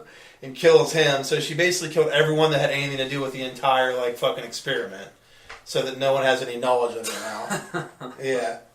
And then after she kills Skip, you see them go. Like you're at like some fucking office, and this corporate people talking, and Lee's like sitting in a chair, just sitting there. It turns out that Lee's actually an earlier model of Morgan. No fucking way. She's actually like bioengineered assassin. Cool. Yeah. Turns out she's an earlier model of Morgan that was sent to deal with the situation as a test to prove that she was better than the newer models. And then they even make a statement. They're like, "Oh, I guess the older model did it better." You know what I mean? The older's better. Like so. Yeah, and then that's really cool. So that was kind of cool. Like the last shot, I thought was kind of dumb.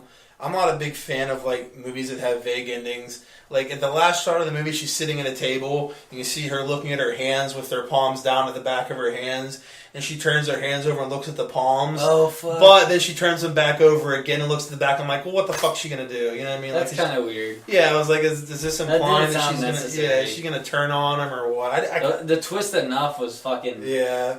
Good ending for me. You know what that reminds me of? Did you ever watch Ex Machina? Yes, that movie's really good. Dude, fucking... how'd you feel about the ending? I didn't like was kind of left off. I didn't like the ending. I was like, I want to fucking know what happens. I want to know if that guy makes it out. I want to know where the fuck she's going. Yeah, my problem with the ending was it left too many questions that made no sense. Do you think that's a movie that they would end up doing a sequel to? Because it doesn't. It seems more of like a movie made for the Academy rather than. I feel like they could make a sequel, but if they made a sequel, it would just pick up with her out in the open and not explain all the questions you had at the end. Like, there were things that made no sense. Like, so I'm trying to remember when I watched that movie. Like, they come and drop off food every so often or something, so she has no way of getting out of there. Yeah. Like, there was just stuff where I didn't really get it. That was a really good movie, though. But this movie. Back to this movie. Yeah, I thought the first half of the movie was amazing. The second half, I still like the second half, but I think it was as good as the first half. Like, the twist and stuff was cool, but I feel like it could have done a lot better. Mm-hmm. I don't know, like, because it could have been revealed a lot better. It sounds like an amazing twist, but when you're watching, you're like, that's cool. Yeah, I feel like it could have been executed better. It could have been revealed better. Yeah, I don't know. The curtain could have been lifted in a more dramatic way. So I gave the movie a 6 out of 10. 6 out of 10. That's not bad. Yeah, it was good. It was pretty good. I liked it. Alrighty, I enjoyed it.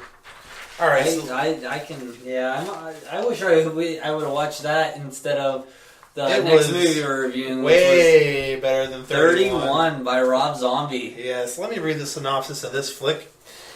During Halloween, yeah. Well, this is interesting. This answered a question we had during the movie. Okay. During Halloween 1976. Oh, good. Yes, a group of. I mean, that was more of a question for you. I knew that. You didn't know the exact year. You said it was probably in the you're right. Yeah, I thought you were talking about when we were trying to figure out like if it was like during Halloween. That's what. No. I'm the one that told you that. Remember? No, because I was the one who was moving on. I was like, "Hey, do you think 31 is because it's the 31st of October on Halloween?" And I was like, "Yeah, because of the gas station." Yeah, I confirmed it. Yeah, but I'm the one that told you in the first place. I think we were both thinking it. We just confirmed it. Gable trying to take credit for my genius. Yeah, I'm a piece of shit. Okay, that's true. But you don't got to bring it up every 5 minutes to get attention. I do. Yeah. Do you think I'm talking too low right now? No, I think it's fine. Okay. Okay, so during Halloween 1976, a group of carnival workers are kidnapped and are taken to a strange building where 3 people wearing aristocratic wigs and powder force them to play 31. For the next 12 hours, they must wander through a... Wait. I thought it was 31 So did hours. I. It's not. I think that's wrong. I don't think it is. I think it was supposed to be 12 hours. We were so stuck on 31 because it's supposed to be October 31st. I don't think it was 31 hours. I swear they say 31 hours. If any of you fuckers who listen to this show know the answer to this, give us an answer. Alright. Was it 31 or 12 hours? For the next 12 hours, 31. They must wander through a maze-like set of rooms where they must survive attempts by several people intent on torturing and murdering them. If they survive the full 12 hours, they will win the game, although their captors freely express their disbelief that the captives will survive that long. Charlie was played by Sherry Moon Zombie. Meg Foster from They Live, she played Venus. Who the fuck that is? And Malcolm McDowell was Father Murder. These are not people I know. Let's get into some information. Okay. Now, I went into this movie, honestly, thinking it would suck, because I've hated every Rob Zombie movie I've ever seen. I think that he's terrible at making movies. I think he should stop making movies. I think there should be a ban on him making movies. Something needs to be done. Someone needs to stop him from being allowed to do anything with a camera. Something's got to be done to stop this madness. Dude, this movie, the only movie I've ever seen before was I saw the first Halloween movie he did. And I don't think I seen anything else he did. I think that's about it. I'm not really bad. I was not too familiar with the Rob Zombie movies going into this. That's for sure. Unfortunately, I was. I went in very optimistic. I was like, Rob Zombie sounds like a fucking cool director. Everyone always talks about him. Everyone generally talks highly of him. And that's because the only people I hear talking about him are the people who talk highly of them. Other people who know of him don't care for him. They avoid talking about him. I think that Rob Zombie should not make movies. What do you think of that? I agree with that. What are you looking up? Trying to find information on this movie to verify if it's 12 hours or 31 hours. Who cares? Okay, so the movie starts with Doomhead, in an opening scene where he's some guy tied in a chair. I hated the fucking names of all these characters. I just thought the moment I saw him after a minute of him speaking, he was just fucking annoying. I just thought he was annoying. He's supposed to be all scary and cool. I was like, he's fucking I had no annoying. issue with the opening of it, but the fucking name. The first time I saw him talking, and I just thought he was annoying. I was like, this is dumb. I was just instantly annoyed by him. When I didn't know what to. Well, it was done in black and white, and I was like, this is a cool intro to. I thought it was a cool intro. He was like smoking too, right? Yes. There was a very. The room was stale. You could see the smoke was just like not going anywhere. The room was stale. The room was stale. It was a stale room. No flow. I'm like, dude, they're like fucking. They're in the cut right now. They are somewhere that is. You're like, man, that guy's in a really stale room right now that was tied up. I just imagine like the air just sitting there and smelling bad. Are you still looking for the hours thing? Yeah. All right, let's give up. You have notes too, motherfucker. I do have notes. Well, then why are you fucking ignoring them and getting on me over here? You can talk too. I'm sorry. Well, to tie in with the Doomhead thing, for the most part, I hate the way Rob Zombie writes his characters. They're always like over the top and annoying and just not fucking funny. They always just get on my nerves, and it's the same for this movie. Like every one of his fucking movies, his characters are all fucking loud and obnoxious and fucking annoying, and I fucking hate them. Yeah, I think they're so fucking. Every one of them, I hate them. I didn't have an issue with any of them except for the Jamaican guy. Jamaican me crazy. The Jamaican guy was fucking retarded. Yeah. Did he seem like he was authentic Jamaican to you in the slightest? No, he seemed like a stereotypical Jamaican. Yeah, he seemed like it was just some random black guy Rob Zombie found. He's like, hey, you look Jamaican, man. Talk Jamaican. You think Rob Zombie spoke Jamaican like that? Yeah. In an accent like yeah, with his fucking dreadlocks, because he's a douchebag. He does have dreadlocks, and he is a douchebag. You're very right. You're very right. I'm only going to say he's a douchebag because he seemed very full of himself when we watched the after-movie interview. So? He seemed very full of himself. Do you remember when he kills the guy and tied up in the chair with an axe and we couldn't even see where the fuck he hit him with the axe? Dude! Like, there's like this fucking suspense for like him to fucking kill this guy, and the camera just cuts away to like other fucking things going on.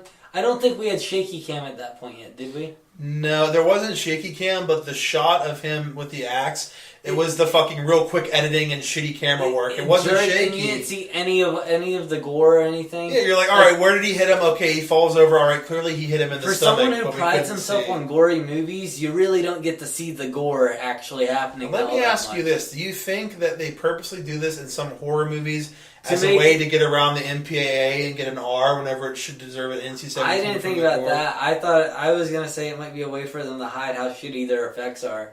I stand by the fact I think shaky cam and this bad editing is just a way to hide that they're terrible directors.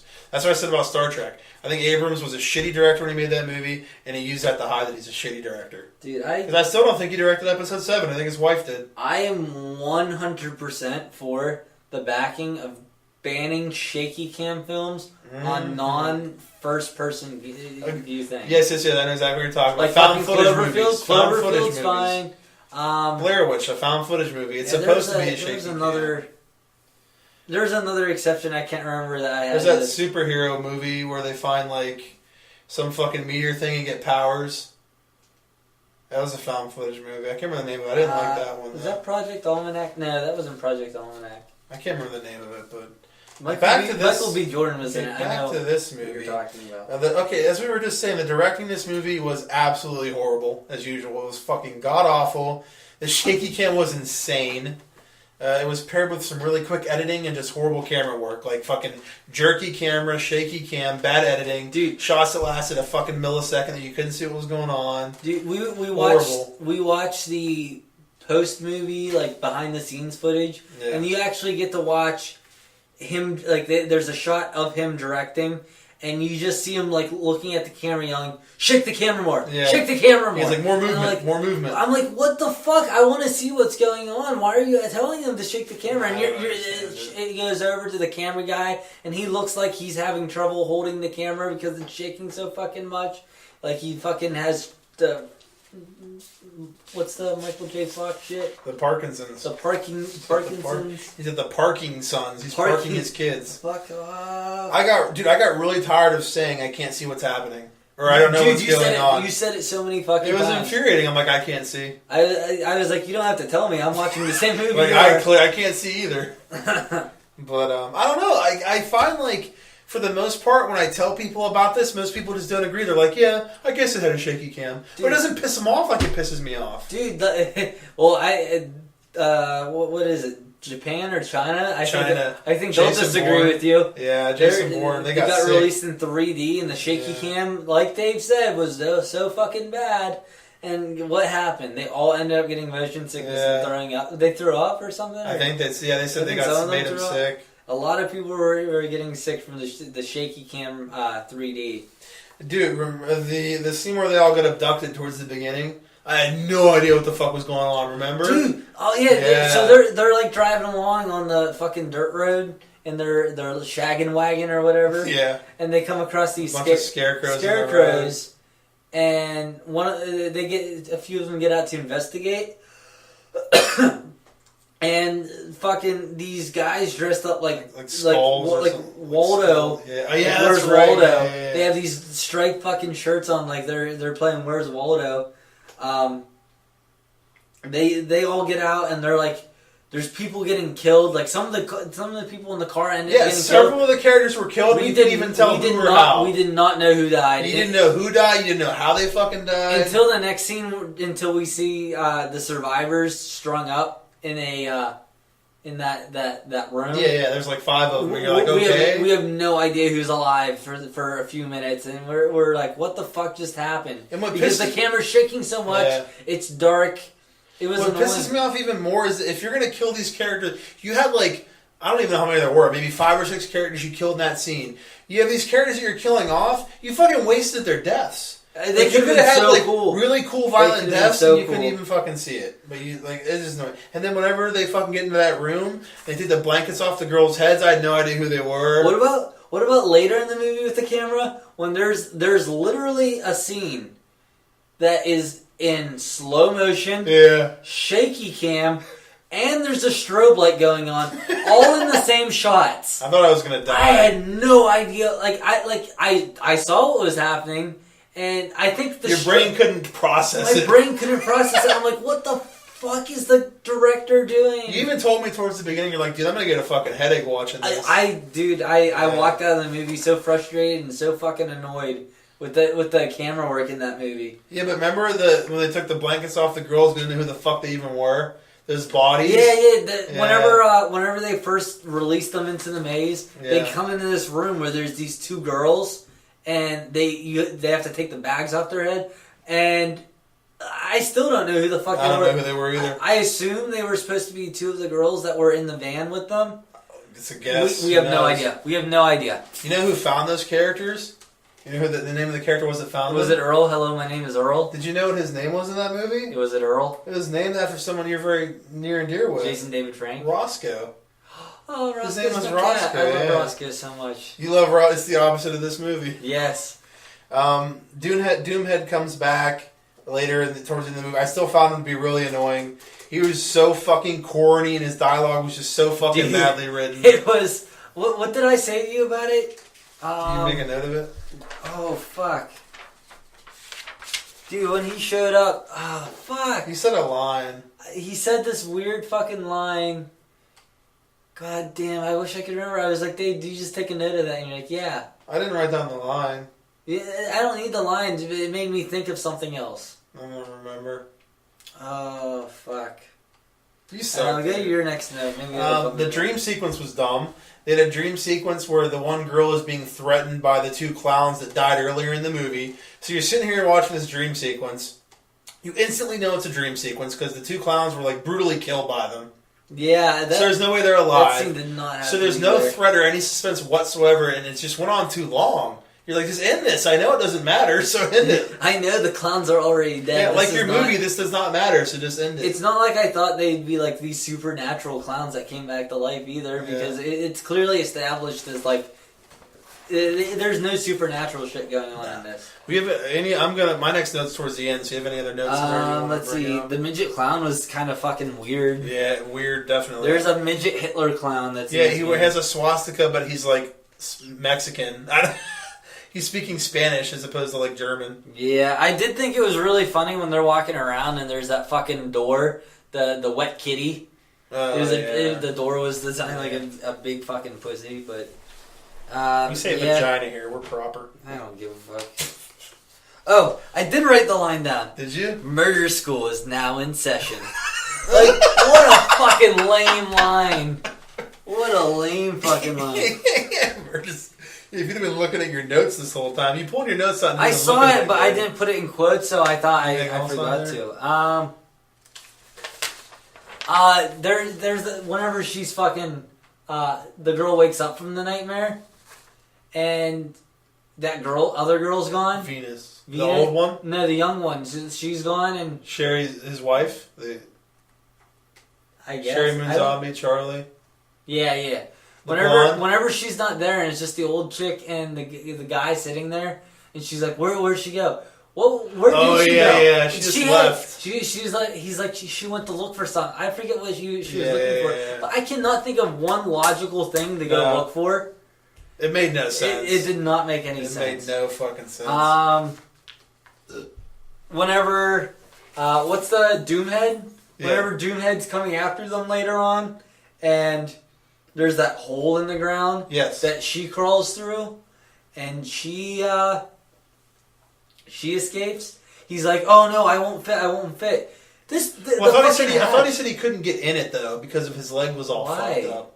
Because he couldn't get down there because he was all fucked up. That's what I thought he was saying. Like he's like, I can't get down there. If that's the case, that makes a lot more sense. Yeah, I thought he was saying I can't get down there because of my legs. But if you think about it, all he had to do it's either fight Doomhead and die clearly, or you can just fall in this hole in your ass and then try to get up and walk. I know. I would have much rather take option B there. Because clearly Doomhead went right in after he killed him. Mm-hmm. It's not like he sealed it shut or something. He went in there. But what I did like was the. What I didn't like at first was the ending. See, I would just put on here, I didn't hate the ending. I did not hate the ending. I thought it would have been better if they showed the girl dying and didn't just imply it. Because, I was okay with the ending. I didn't like that. Once again, I don't like vague endings. Well, explain the ending from the point where she crawls through the hole and she... she escapes. She's walking down a highway and she's all fucked up and out of it and she's just walking slowly. And you see in the distance behind her this car slowly start driving up behind her. Well, she won. She survived. Explain that part. Yeah, she ends up surviving the 12 or 31 hours. Well, dude, I'll just say it. I thought... It gets to the point where the... time expires and he's about to stab her. I don't understand why he just didn't stab her. Yeah. That's the part where it made me mad, but then everything after you could... Yeah, he just didn't kill her and just walked away all pissed off, and then they show her walking away and this car comes up behind her and it turns out it's fucking Doomhead. He gets out of the car and I really like they were playing Dream On.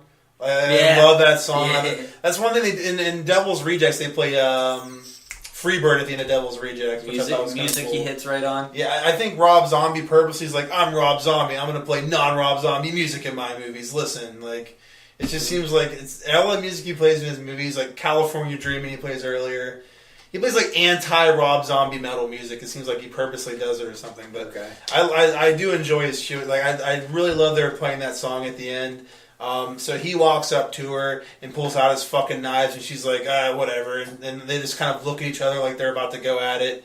And then it just cuts away, which I didn't like. I thought this was like, just showed her dying or something. Yeah. Because she could have not died. Well, she could have done something and got away. And then he makes the point to get out of his car, take the knives out, and then smiles while looking at her. And she turns around. There's no way he's not stabbing her at that point. Yeah. I didn't need to see it.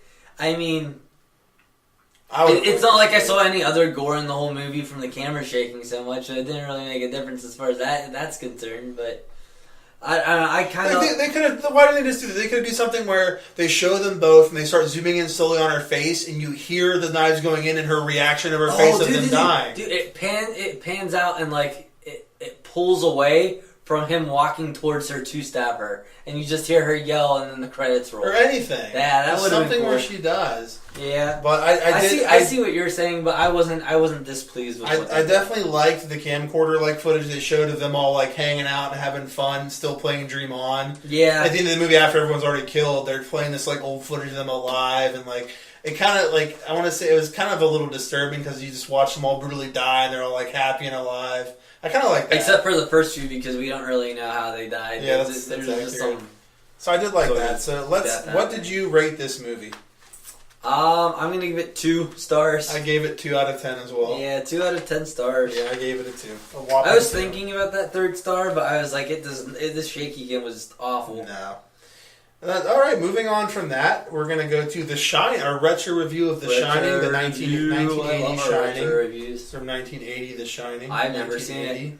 It's from The Shining. Was it from 1980? 1980. I'm Dave, 1980. All right, you're an asshole. Fuck off. There's more than one Shining. Okay, you didn't even know that because you're a jackass. Hey, Kat, you still hanging in there with us? No. Kat, I'd just like to thank you for sticking with us, even though we suck. She probably doesn't listen to the show anymore. She probably gave up too. At least she follows us on Twitter. That's true. Well, this is a nice segue. So we just got done talking about 31, which was some of the worst directing of all time. Horrible fucking shaky cam. I'm listening to the commentary on The Shining. Almost none. And the guy that created the Steadicam worked on The Shining. And was doing the commentary. If only he would have worked on 31. Good. Yeah. So let's go with an unnecessary synopsis of The Shining. Jack Torrance becomes winter caretaker at the isolated Overlook Hotel in Colorado, hoping to cure his writer's block. He settles in along with his wife, Wendy, and his son, Danny, who is plagued by psychic premonitions. As Jack's writing goes nowhere and Danny's visions become more disturbing, Jack discovers the hotel's dark secrets and becomes to unravel into a homicidal maniac hell-bent on terrorizing his family. Jack Torrance, played by Jack Nicholson. Danny Torrance, played by Danny Lloyd. And we got Shelley Duvall in there and Scatman Crothers. Dude, I just noticed something. This is the second retro review. We're 4 episodes in. This is the second retro review with Jack Nicholson. Oh yeah, I guess it is. We'll keep that streak alive. Okay, my first note is they really got their money's worth out of that fucking helicopter they used in the beginning of the movie. All those fucking shots. Oh yeah. They look great. And there were a lot of them, and they even had some helicopter shots later in the movie too. Dude, I was a little pressed on time for watching this, so I took the DVD with me to work and started watching it on break. And I just wanted it to start, and because I only have 30 minutes on break, I just wanted it to start. I just remember sitting there for like 5-10 minutes. I'm like, is this movie ever going to start? See, that's your fault for being so impatient. I was rushing it though, but I can definitely admire those shots though. I thought they looked really good. Now let me ask you this: it gives you a good tone for where the movie's taking place. Yeah. Now let me ask you this: are you aware that Tony is supposed to be Danny later in his life? No. Yeah, he's talking to himself in the past. Because Danny's middle name in the movie is Anthony, and that's why he's called Tony. But yeah, how is this released? Is this? It was in the book. It was in the book. It was in the book, and I'm pretty sure. Don't quote me on this, but I'm pretty sure the second version on the made-for-TV version did say that in that one. Okay, dude, I'd like to go. In the book, he's like a shadow figure. You actually see Tony. He's like a shadow figure that talks to him, as opposed to this one. Dude, this I never read the book. I just heard a lot of stuff about it. But this is way different than the book, apparently. Did you see the other movie? Yeah, I did see the other movie. Is that one good, or I like it? I think they're both good. They're just really good in different ways. Okay. This one is much more of like a horror thriller. The other one is definitely a thriller too, but not as much like horror. Is it creepy though? Yeah, I think it is. I like it. Okay. I like good creepy movies, like I guess Insidious. Yeah. Like stuff where it's like kind of like not like necessarily scary, but like I like to see the visual creepiness of stuff. Yeah. Yeah, but so let's go on here. I liked how they subtly had Dick, the Scatman Crothers. I love Dick. Called Danny Doc, and just made it kind of a throwaway thing when Wendy asks how he knew that was his nickname. He's like, oh, you must have told me. Oh, yeah. And she's like, oh, okay, let's move on. I'm like, that's cool. Like, he obviously, somehow he knows that. Yeah. I kind of like that. I did think that was cool. The guy creeped me out a lot, though. I was like, what the... I was like, why is he doing this? Is he... I thought they'd have him playing more towards the evil... I've never seen this movie before. Yeah. I thought they'd have him playing more towards the darker side of things and like trying to recruit for some sort of cult type deal. But I definitely like the direction they took his character. Yeah. That's not right. But can I talk? How far can I talk about his character? Or are we gonna go in order here? You get it. No, you get it. Oh, I was gonna say. I love on the wall and stuff. Dude, the whole like all that shit with him like getting on a plane, keep calling, getting ready. Like they build that up forever, and then when he gets there, the first thing that happens is he gets an axe in his chest and dies. Yeah. I was kind of like bummed out. This was one of the only things in the movie that bothered me was that there was all that build up for him to get there and try and save the day. All he really did, as far as the plot goes, was get a new Hellcat or Snowcat in there. Yeah, there was really. I definitely see your point for sure. Like, I don't know how it happened in the book, and I don't remember the second one if it was different, but I definitely agree that he goes through so much trouble and he literally does nothing. He just shows up. He shows up, dies. Yeah. So I definitely would have liked to see some other like purpose with him. If not, at least have that later stuff taken out with him, and maybe figure out another way to get the Snowcat that is there working. Yeah. Since he seemed to have they could have just simply not had him fucking destroy it, you know? Yeah. Just have them escape outside and be like, oh fuck, we need somewhere to hide. And then open the doors, there's the Snowcat. Yeah. No, I see your point. Yeah, they definitely should have done something with him. The overhead shot of the maze I fucking loved. Like when they go into the maze and you see them in the middle and it's this huge fucking maze, you see them walking around the middle. I thought it was a really fucking cool shot. I loved it. Speaking of that, I also kind of like the kind of like, I want to say symbolism whenever Jack's standing there over the model of the maze and he's looking over it. I really enjoyed the kind of like the ominous look he was giving it. Yeah. Kind of hinting. And that might even be the same scene where they pan up over the maze and you see them in the middle of it. Possibly. I don't remember for sure. But yeah. And I was even like, how the fuck did they do that? Mm-hmm. They didn't film this maze, and all they did was film that miniature, film a shot of them in the middle of it and composite in the same shot. I was really curious how they even did that. But I gotta tell you what, this is whenever you were watching it, he was on the fucking big wheel. Dude, I thought it looked so fucking fun riding around that big wheel. That's really funny that you said that, because well, first of all, I thought of Bobby's World. Yeah, you mentioned that. Yeah, I was like, there's no way Bobby's World wasn't paying homage to The Shining whenever they did that. It looked so fun, dude. I remember he was having a blast. I remember my fucking, what were they? Not, tricycle? Well, the fucking big wheels or whatever. I remember just fucking taking corners, going as fast as you can, and then turning it real quick and sliding. Yeah. Like, that used to be the funnest shit to do ever. It definitely got some, it reminded me a lot of that just from the not first person, but like, what's that called in video games? Third person? Over the shoulder? Yeah, third person. That works. I thought the movie is insanely well directed, just directing wise, like all the camera work. I love the shot of the camera following Danny as he's riding the big wheel around the corner, and it reveals the twins standing there. I just think there's so many fucking shots that I love. Like whenever he's axing through the door and the camera is moving with him with each swing, looks so fucking cool, dude. That was a cool thing we learned from a mutual friend of ours about the door.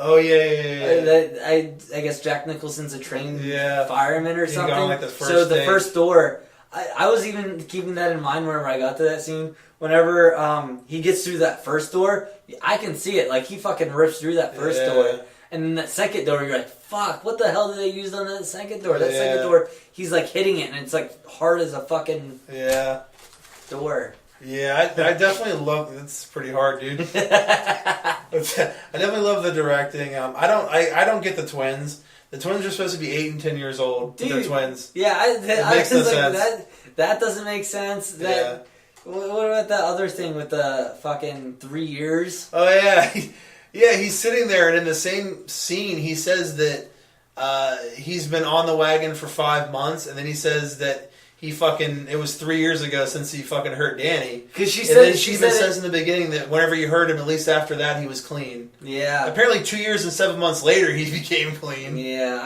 That didn't make any sense. That was odd. Yeah. I did like that scene at the bar, though. That fucking scene at the bar was... This movie... I mentioned on the other movie that I don't like Jack Nicholson as an actor. Yeah. And I might not like him on later works that he's done. Like fucking Anger Management or any other random shit that he's been in more lately. But The Departed, I did not like him in either, especially. Yeah. But this might be the one exception that I fucking love. Dude, Jack he was Nicholson amazing in this movie. I completely take back anything I said about it. Yeah, he was amazing in this movie. Maybe the role was just so perfect for him that it's hard to tell. But this movie, like, he was so good in. So good. That's funny. My next note says Nicholson is so fucking good in this movie. Just an amazing performance. Like, yeah, I even mentioned this to you. I love one of my favorite lines ever is at the end when he's walking the staircase. He's like, "I'm not going to hurt you. I'm just going to bash your brains in. Just going to bash them right the fuck in." I was sitting next to Ashley when I watched that part. I was laughing my ass off. It's I was like, that's really funny. Oh, it's so cool. I've never understood the shot of the old guy and the bare-ass person in the animal costume. Dude, I was like, what the fuck was that all about? I mean, I guess it's supposed to just be something where I guess some weird shit went down in the hotel, but like, what's the fucking point? Like, the guy, that bear's filleting the guy. I'm like, what's the point of any of this? It just seemed seemed very weird showing that. You were talking about the twins. There's such an iconic image from this movie. Yeah. I don't get it. I'm sorry. They didn't really do anything for me. Yeah, as far as this movie went. Like that shit where they're murdered on the floor. For me, like they did nothing for.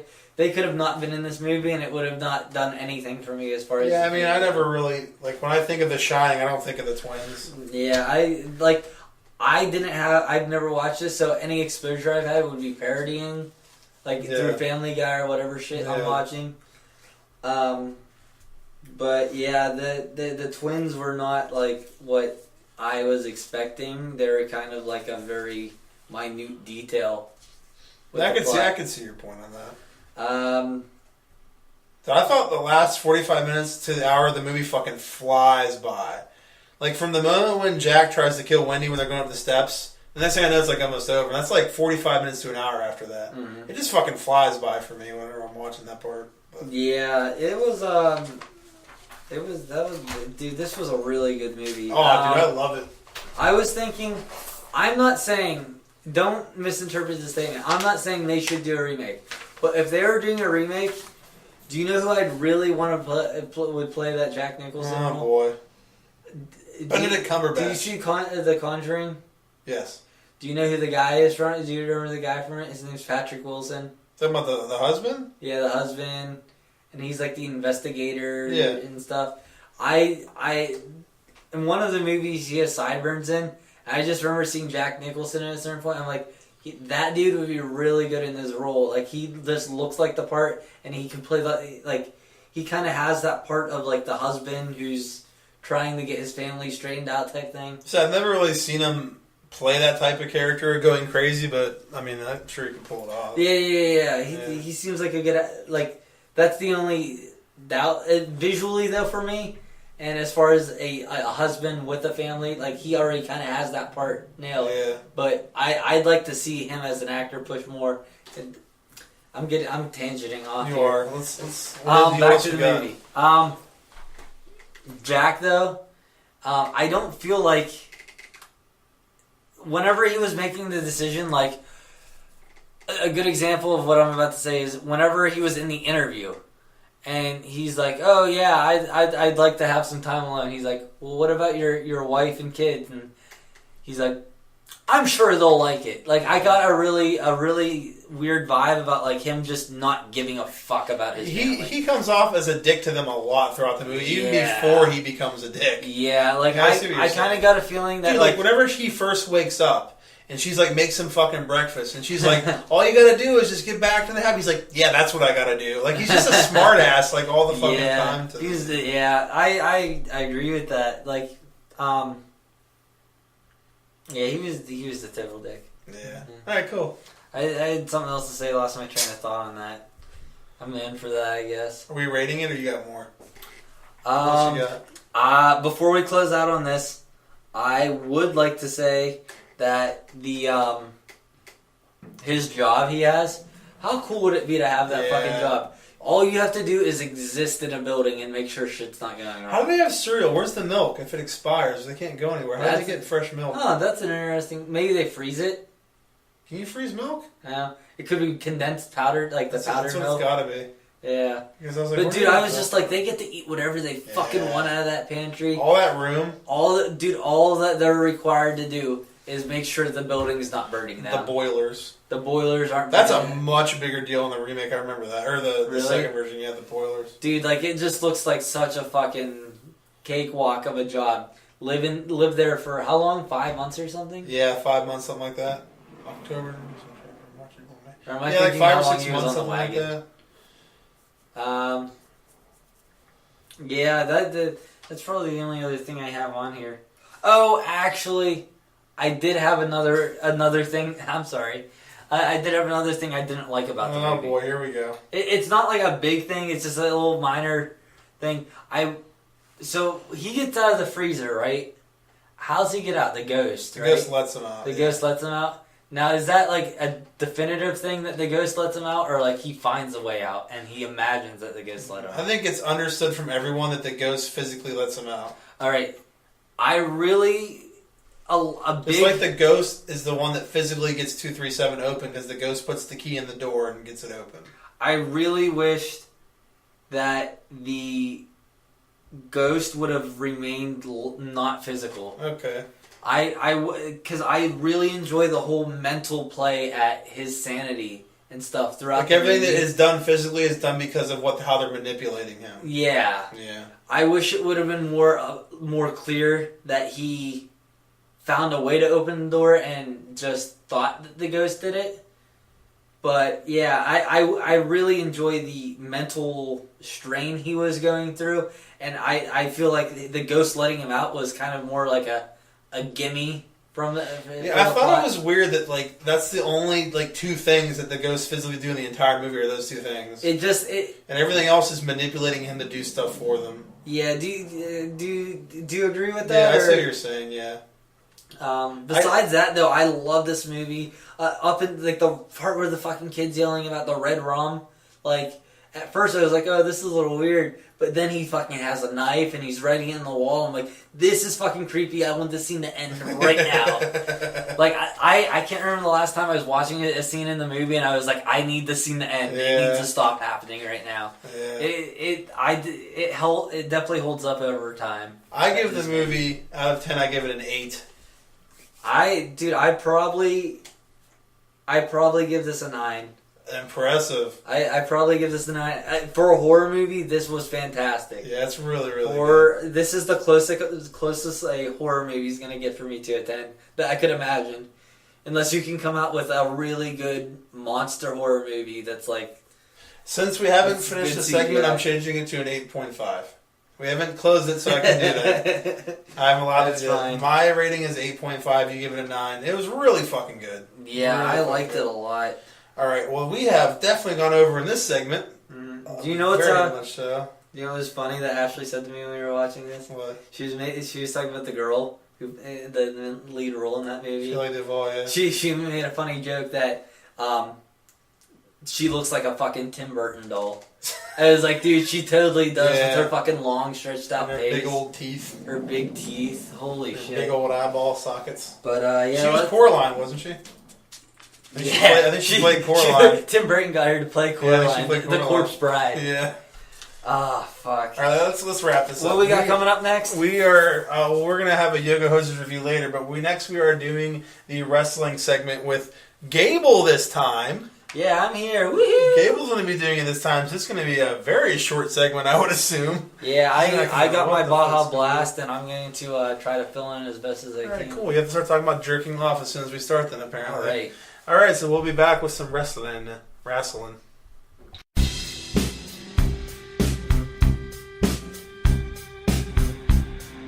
We're back. We are... This Dave. Well, you need to start telling me when we're hitting record. Yeah, that's funny. I hate you. We're back. We're back with the wrestling segment after that long-ass fucking movie review segment. Okay, you get one chance to look at that, and then I get the rest of it because I don't know what's going on. Gonna happen at all. Can I see some of them? How would I remember it? Let's get close. Alright, yeah, we can share. We're gonna talk about some wrestling. I love wrestling. Okay, Gable, wrestling is scripted and the outcomes are predetermined. Dude, I loved wrestling 2K. 2K08. Is that right? 2 8s. There was no 2K8. Wrestling WWE 2008. Okay, I hate you. Anyway, we're going to start off by talking about Monday Night Raw. I like the opening promo with all four guys from the main event. I was actually looking forward to the match throughout the show, which is surprising because normally I'm like, hey, cool, the main event's going to be later. I don't really care. Whatever, it's going to happen eventually. I agree. But I was actually looking forward to it, especially since it was an elimination match. They never do elimination matches, Gable. What's an elimination match? Elimination matches, they say you have a fatal four-way. Normally it's a fatal four-way is a match with four people. The first person that gets pinned, the person that pinned him wins the match and it's over. Elimination match, if the one person gets pinned, they're eliminated. There's three. Next person gets pinned, they're eliminated. Now there's two. It keeps going until there's only one person left. Can we? Okay. If you could pick any four people to be in a fatal four-way, who would it be? I don't know, man. I think I'd pick Alexa Bliss, Bailey. Who's the one that Daniel Bryan dates? Brie Bella? No, I was thinking of John Cena. Nikki Bella? Nikki Bella. Yeah, Nikki Bella. I don't even know what she looks like. That's good. You made it sound good, though. What's your fourth one? Oh, fuck. First off. Oh, no. The fucking women's champ. What was her name? From NXT. Oh, Asuka? Asuka! Yeah, she's an Asian. Oh, I Asuka. love Asians. Dave loves Asians. I do. Oh, wait, okay, moving on. Alexa Bliss is in it, too, okay, so that's all that matters. Jericho is just funny. He is hilarious in his promos, Chris Jericho. I don't know if you used to watch wrestling? I thought he hung himself. Okay, that was his friend Chris Benoit, who's dead now. Thank you for reminding us all.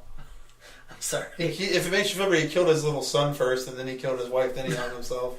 Oh. Well. Yeah. Why don't you think about that, fucker? Didn't he wrestle? Yeah, he wrestled with how he was going to kill his family before he killed himself. Well, wait. It can't be that tragic. Just remember the good times he used to wrestle with Rey Mysterio? Yeah, probably. And he had the car. They lie and cheat and steal. That was Eddie Guerrero. Oh. Well, nothing bad happened with him, right? He died. Oh, no. That's a shame. Oh, no. All right. Did you used to watch wrestling? I used to, yes. You ever remember? That's why I said 2008. You ever remember like a bad guy getting scared and crawling on his knees to the ref and hugging him? You ever remember that happening? Did you do that? No, but it's really fucking funny. Like Jericho's in the ring and he's about to get hit, so he crawls on his knees really fast, and hugs the ref and hides behind him. Oh. It's really fucking funny. And Jericho did that. To give you a good idea about the last time I watched wrestling, John Cena was feuding with Edge. Does that help? That doesn't help at all. Anyway, that gimmick was pretty funny when he did that during the match, when he hugged the ref. That'd be pretty funny. And I don't understand. Okay, Jericho fought Neville, and Neville just lost clean. It made no sense. I don't like how Neville looks. Neville, he's really short. He looks like he's known for like doing like high jumps, right? Yeah. Yeah, I don't like him. You don't even know what he looks like. I know what he looks like. I don't understand the point of having Neville lose clean. It makes no sense. Like, it hurt his character, didn't help Jericho. It just didn't. I don't understand it. The four-way main event was really good. Triple H came back at the end of it. Did not see that coming at all. It was an awesome surprise. I could not have been happier with the finish. It was really cool. Actually, I did see the turn on Rollins coming, though. As I'm sitting there watching it, Triple H is in the ring, and I'm typing on my phone, Triple H is going to turn on Rollins, like, as it's happening. Yeah, so I knew that I'm just surprised that the WWE did something right. That's what I was thinking, too. Nice. Like, for the first time ever, they did something. They gave Kevin Owens the title. You didn't think it was going to happen. They did it, and they did it right. Oh, I had no complaints about it. I heard... Was it you I heard talking about? No, I heard heard two people talking about it today that they didn't tell Kevin Owens. Yeah, I told someone that. Okay, they didn't tell Kevin Owens. I don't know. Okay, so this is not confirmed at all, but on the Taz show, Taz was saying that he doesn't think Kevin Owens knew he was going to win the match. He thought, to get a more real organic reaction, he thought that what happened was Triple H went up to Owens, because Triple H grabs Owens and throws him in the ring. Mm. Triple H says something to Owens at that point, and Taz was like, I can guarantee you Triple H picked him up and was like, you're going over, just follow the bouncing ball and follow along. So Taz doesn't think he knew it was going to happen. They just told him right now. That's a really cool idea. Do they do that shit like that often? They have done it before. They have? It doesn't happen often, though, especially on like a Raw. That's something that probably happened on like a big pay-per-view or something. Yeah. But it also pisses the boys off in the locker room, like all the wrestlers, because they feel like the office is just not telling them the truth and hiding stuff from them, and it makes them mad. I can see that, but at the same time, they kind of... I feel like they should understand what their reason behind That's what that is. Taz's whole thing is. He's like, I get why they get mad, but I also get why they do it. Yeah. Yeah, I can agree with that. And one thing, a really good point he made that I didn't even think of, this is why Taz is such a genius. He goes, another thing it does is... Please shout out our podcast. Yes, please. That will never happen. Well, the issue is he didn't hear us because he doesn't listen to us. So that's a problem. I'll just tell him to listen because we mentioned him. I'm sure he'll give us a listen. Gotcha. I'll skip directly to this time and just after you hear your name, turn it off. But as I was saying, don't touch the mic. But the it's right there. Let it go, man. Oh man. So the point that Taz made. See. The point... Okay, stop looking at the fucking fly. The point that Taz made was that another thing this does is if you don't tell the one guy who's going to win or lose, they can't complain about it before it happens. They can't be like, well, I don't want to fucking lose to him. I don't want him to go over on me because they won't know. So if you don't tell them the finish until the finish is about to happen, it prevents all the fucking backstage politics of trying to get out of a loss, not wanting to happen, and not having to do this or do that. Oh, yeah. So they didn't do that. What? Did they do that this time or no? I think they did do it. Wait, did tell him or did not tell him? They did not tell Kevin. Okay, gotcha. But no, not Kevin Owens, the other guy. Rollins probably knew. He knew in advance? Yeah, I'd say Rollins probably knew. I see. Alright, so let's go. Raw was amazing. I love the ending. Okay, let's go on to SmackDown now. Well, Raw. Raw actually probably wasn't that good of a show, but I liked the ending so much it made it, in my mind, a great show. Like how a movie, the ending's awesome, you're like, that was a great movie, even if the movie wasn't that good. No, they did that draft again, right? So there's two separate rosters. Yeah, they're doing a horrible job of that. I don't know, that's how I remember it whenever I watched. Or it would be on Raw, the John Cena Edge feuding, and then Rey Mysterio was on SmackDown.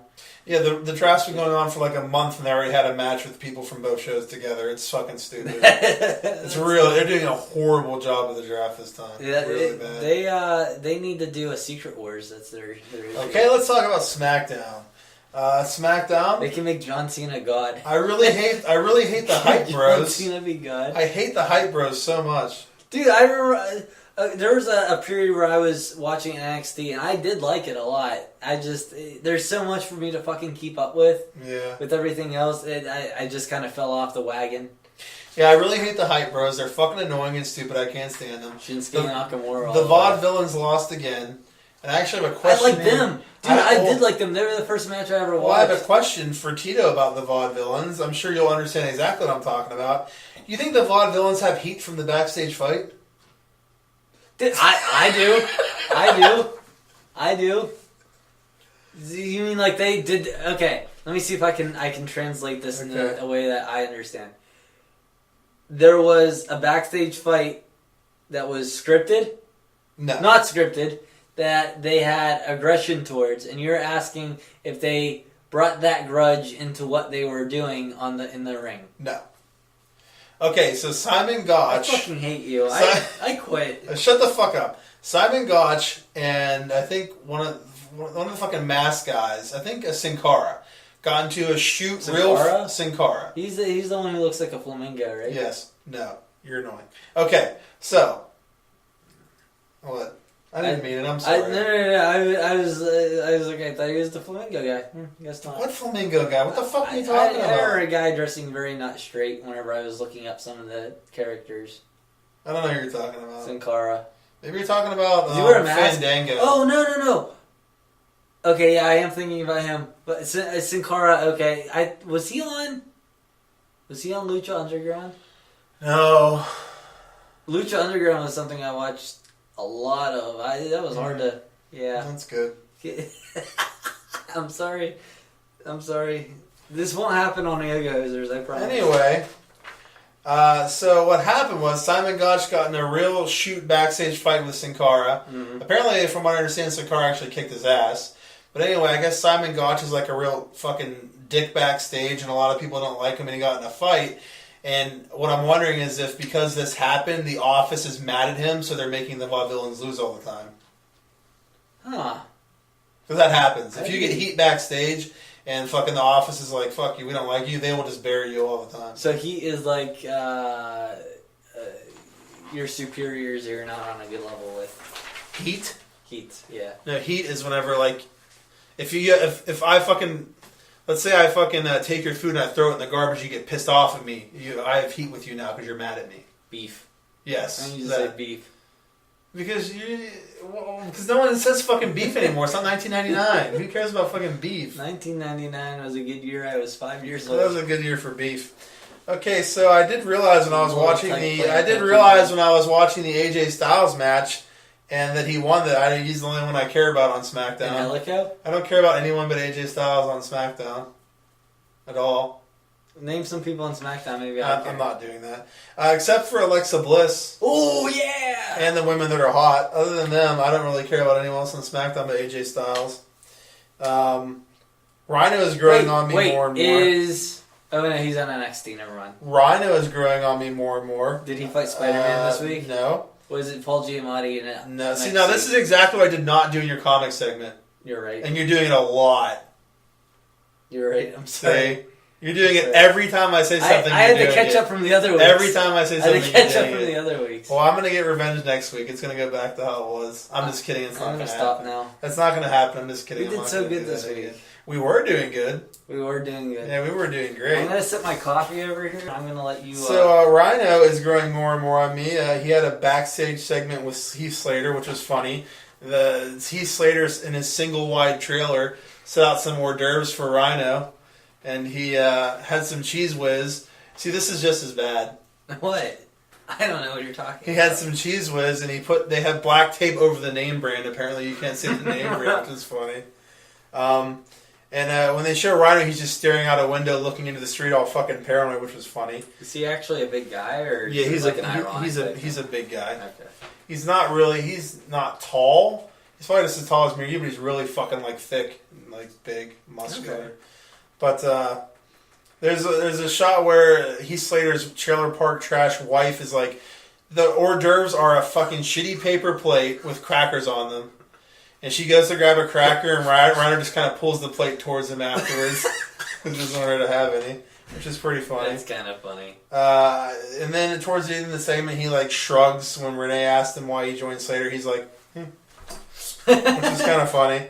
And then he gave her this weird fucking creepy look at the end like he wanted to fuck her or something, which was very strange. Let's see, I'm almost done here. Thank God. Where are you at? I'm right here. Oh boy, there's 3 more pages left. Yeah, I didn't get this. So, Orton and Wyatt. Wyatt is in the ring, Orton is outside the ring, and they're cutting promos on each other, and they're just talking. Orton runs in the ring to fight Wyatt, and the lights go out, and then there's nothing, and they go to a commercial, and there's no explanation of what even happened. Huh. Do you think there was like a sincere power outage? They'll do this thing sometimes with Wyatt when they'll like make this loud noise and show these weird fast clips and cut to something else. And they're like, oh, Wyatt's gone now. But like they didn't even show what the fuck happened and it made no sense. I'm like, alright, I don't understand. That didn't make any fucking sense. Maybe they just forgot to edit it. I don't know. Maybe. That's probably exactly what happened, I'm sure. I don't get why Taz and other people like Naomi's entrance because it's fucking stupid. You know exactly what I'm talking about, right? Who? She comes out to the ring, Naomi. She has all this stupid gear on and has all these stupid lights that go all over her face. Was she the one from NXT? No. Who is that? She's a black girl with a really fucking big ass. Who is that larger? That's what the fuck's her name? I'm not like most girls. I have no talent. I can't remember her fucking name. Who cares? Yeah, she's fucking stupid. Is she gone yet? No, she's on Raw now, I think. God damn it. I do know she got moved up because I remember you talking about that. Yeah. But I don't get Naomi's interest is stupid. I think she has no fucking talent. Nia Jax, that's it. I did it. I win. But she has no talent and she is not athletic at all. And I just don't. I just hate her. I really want to fuck Alexa Bliss and Becky Lynch though. They're really hot. I have a note at the end. And I didn't care about the main event. That's the end. The main event was stupid. I can't remember what it was. I think fucking Ambrose fought. So I don't even know what the fucking main event was. It was probably really bad because WWE sucks. I do have one more note here about gay characters in WWE. Stephanie McMahon recently said that they're going to incorporate LGBT characters in WWE. I'm like... Isn't the Goldust already one? Or Stardust or whatever? I mean, I guess he was supposed to be, but they never really say he's gay. But what I think is stupid about that... Fairy dust that came off of him. What? Fairy dust. I guess. Stardust. I don't know. What I don't really get about it is like... Well, that doesn't make any sense. Like, there's no... Like, why does it matter if they're gay? Yeah. There's no... John Cena's like, hey, I'm going to fuck that girl because I'm straight.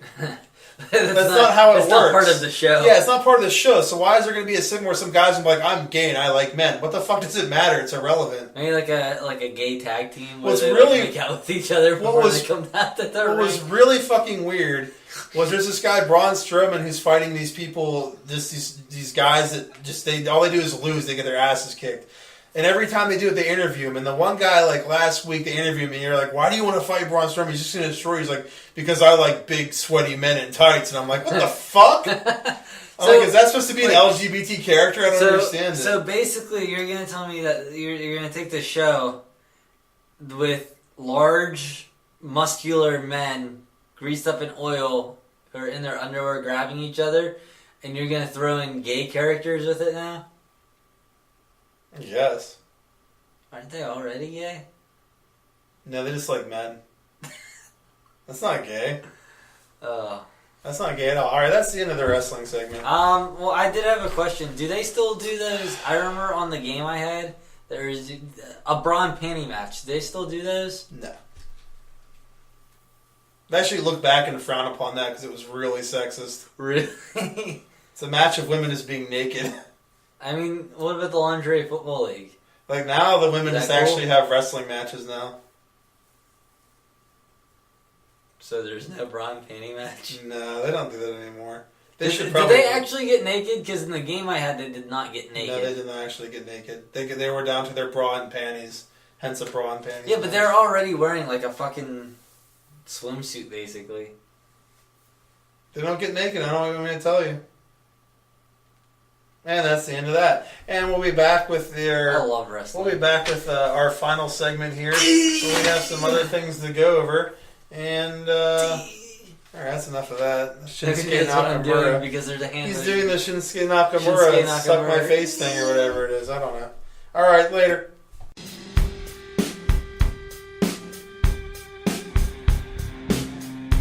At 8. What? We're back. And we're back. Alright, now we're going to be reviewing Star Wars Episode 8 because we pirated it offline because it's online. We're going to get in trouble, dude. Yeah, I wish it was online. It'd be fucking cool. That would be pretty cool. Would you watch it? I wouldn't pirate it. If it was online right now and it was not coming out until, 2000? Is this pre or post-edit? Because I would imagine at this point it would be pre-edited, and I would not want to taint myself with the pre-edited stuff. Really? Mm-hmm. Yeah, I probably wouldn't watch it either. No, I probably would. Yeah. You probably would too. I don't think. I think you would. I'd wait for you to get me a burnt copy so that there's no digital connection for me to it. Yeah, you're very scared about everything you do in life. I am a paranoid person. You're a very paranoid person.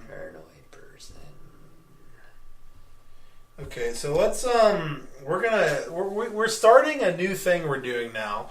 We're gonna do top 5 lists every week. We're going to pick a different topic, subject, something, fucking whatever, and just name our top 5. Because top 5 lists are fun. I think lists are very fun. Yeah, this week we have our top 5 gay porn stars. Okay, before we get into our top 5 gay porn stars, my number 1. I want to talk about the Marvel Netflix shows. I've watched Daredevil so far. You watched Daredevil. You watched some of Jessica Jones, right? Yeah, I did. I really wish I finished that because I did like it. Yeah. I can't tell you what happened. Maybe I had something going on. Well, we're not going to do that anyway, but we're not going to be reviewing Daredevil right now. I'd like to be able to actually get some in-depth notes on it and be able to spend a lot of time on it if we're going to review these Netflix shows. I've only watched Daredevil, so obviously I can't review anything but Daredevil. I think we'll have to start in the next season. What if we're going to do in-depth ones? Yeah. So, we're not going to... I mean, we can do an overview of the first couple seasons and review them before we're not just going to start on the third season. That'd be silly. But I think that'd be kind of dumb. Kind of like how our next Star Wars review is going to be Rogue One, even though we didn't review the first 7 movies. Yeah, I mean, they're only 30 years old. That's a little different than some of that came out last year. The last one came out last year. Are we going to review that episode 7 if you really want. I don't really want. I'm just kind of talking about. You're just trying to be a dick, is what you're trying to do. Yeah. Are we gonna? Do we have to review episode 7? What's that? Well, we do now because you said that. That's fine. It doesn't make a difference to me either way. I'll review whatever you want. Alright, let's do episode 7. Dave and I really enjoy doing this. This is something we do because we enjoy doing. I don't know about all that. No, but seriously, we enjoy doing this. We're not doing this to make money. We're not doing this to become famous. Thank God. Thank God, because we'd be doing a piss poor job at it. We're doing this because this is something that we actually really enjoy doing. It's fun. We do need some help here. We need you guys to share some of our fucking shit on Twitter. Share a link to our fucking SoundCloud page, whatever. How are they gonna do that if they're not listening to you to do it? What? They're not listening to you right now, so they can't do it. That's a good point. Kat, I'm gonna need your help here, Kat. But seriously, we want to have the fans to interact with, to have authentic experiences as host, right? Yeah. Why are you giving me a weird look? I don't know what you're fucking talking about. I'm looking at you normally. What are you talking about? We're setting aside 5 hours of our week, not because we're trying to be famous or we're fucking douchebags. I mean, we are douchebags, but that's not the point. The point is, we have fun doing this, so... Yeah. I'm not even a good person, let alone a douchebag. I'm just a bad person. We're both pretty bad people. I'm fine. I mean, no, you're a good person. I'm fine being a bad person. Okay. But anyway, I don't know where this tangent came from after talking about Daredevil. This is the last section of the show, right? Yeah. Well, I just wanted to, I don't know, lead with that. Okay, that works. Yeah. I mean, we're gonna after all this, we're gonna do some plugging, don't you? Yeah, we're gonna do some plugging at the end, but I'm gonna plug you good. Yeah. But yeah, the Netflix, all the Marvel shows on Netflix, we'll go over later. We'll probably go over them on a week whenever maybe we only have one movie or something, or no movies to review. We have a lot of time. Maybe this is a slow news week or something, something like that. But yeah, so because I'd like to be able to give it some time. And I'd probably like to be able to watch all of Jessica Jones at least and what's current before I review Daredevil. I like to kind of be able to watch it all. But also Ash vs. Evil Dead I'm going to watch soon. We'll probably review that right after I watch it, honestly. I love that shit. So I really want to review that. To be perfectly honest... You Walking Dead already? What? Walking Dead too? Did you say that? I got to start watching that. Dude, you need to start watching that. I'm reading the comics and I was just like, I want to tell Dave why I think this is this compared to the comics, why I like this compared to that, I was like, Dave's not even anywhere. I just got season 6 if it makes you feel better, but I haven't watched any of them. In the Mail? That's the newest one that came out, right? Oh, dude, fucking phenomenal. I mean, honestly, with Daredevil, I'd probably be more anxious to review it if I wouldn't have hated the end of the second season so much. I thought that show got fucking dumb, but once we review it, we'll get into that. But yeah, we'll review that stuff at another time. Like, we're probably going to end up reviewing Ash vs. Evil Dead before that because I really want to watch that, and I might as well take notes while I'm watching it. Mm-hmm. But for now, we're going to get into our top 5 list now. Are you ready for this? You ready to do the sound effect that you thought of? For the top 5 list? Yeah. You going to remember that for the next time? No guarantees. That's a shame.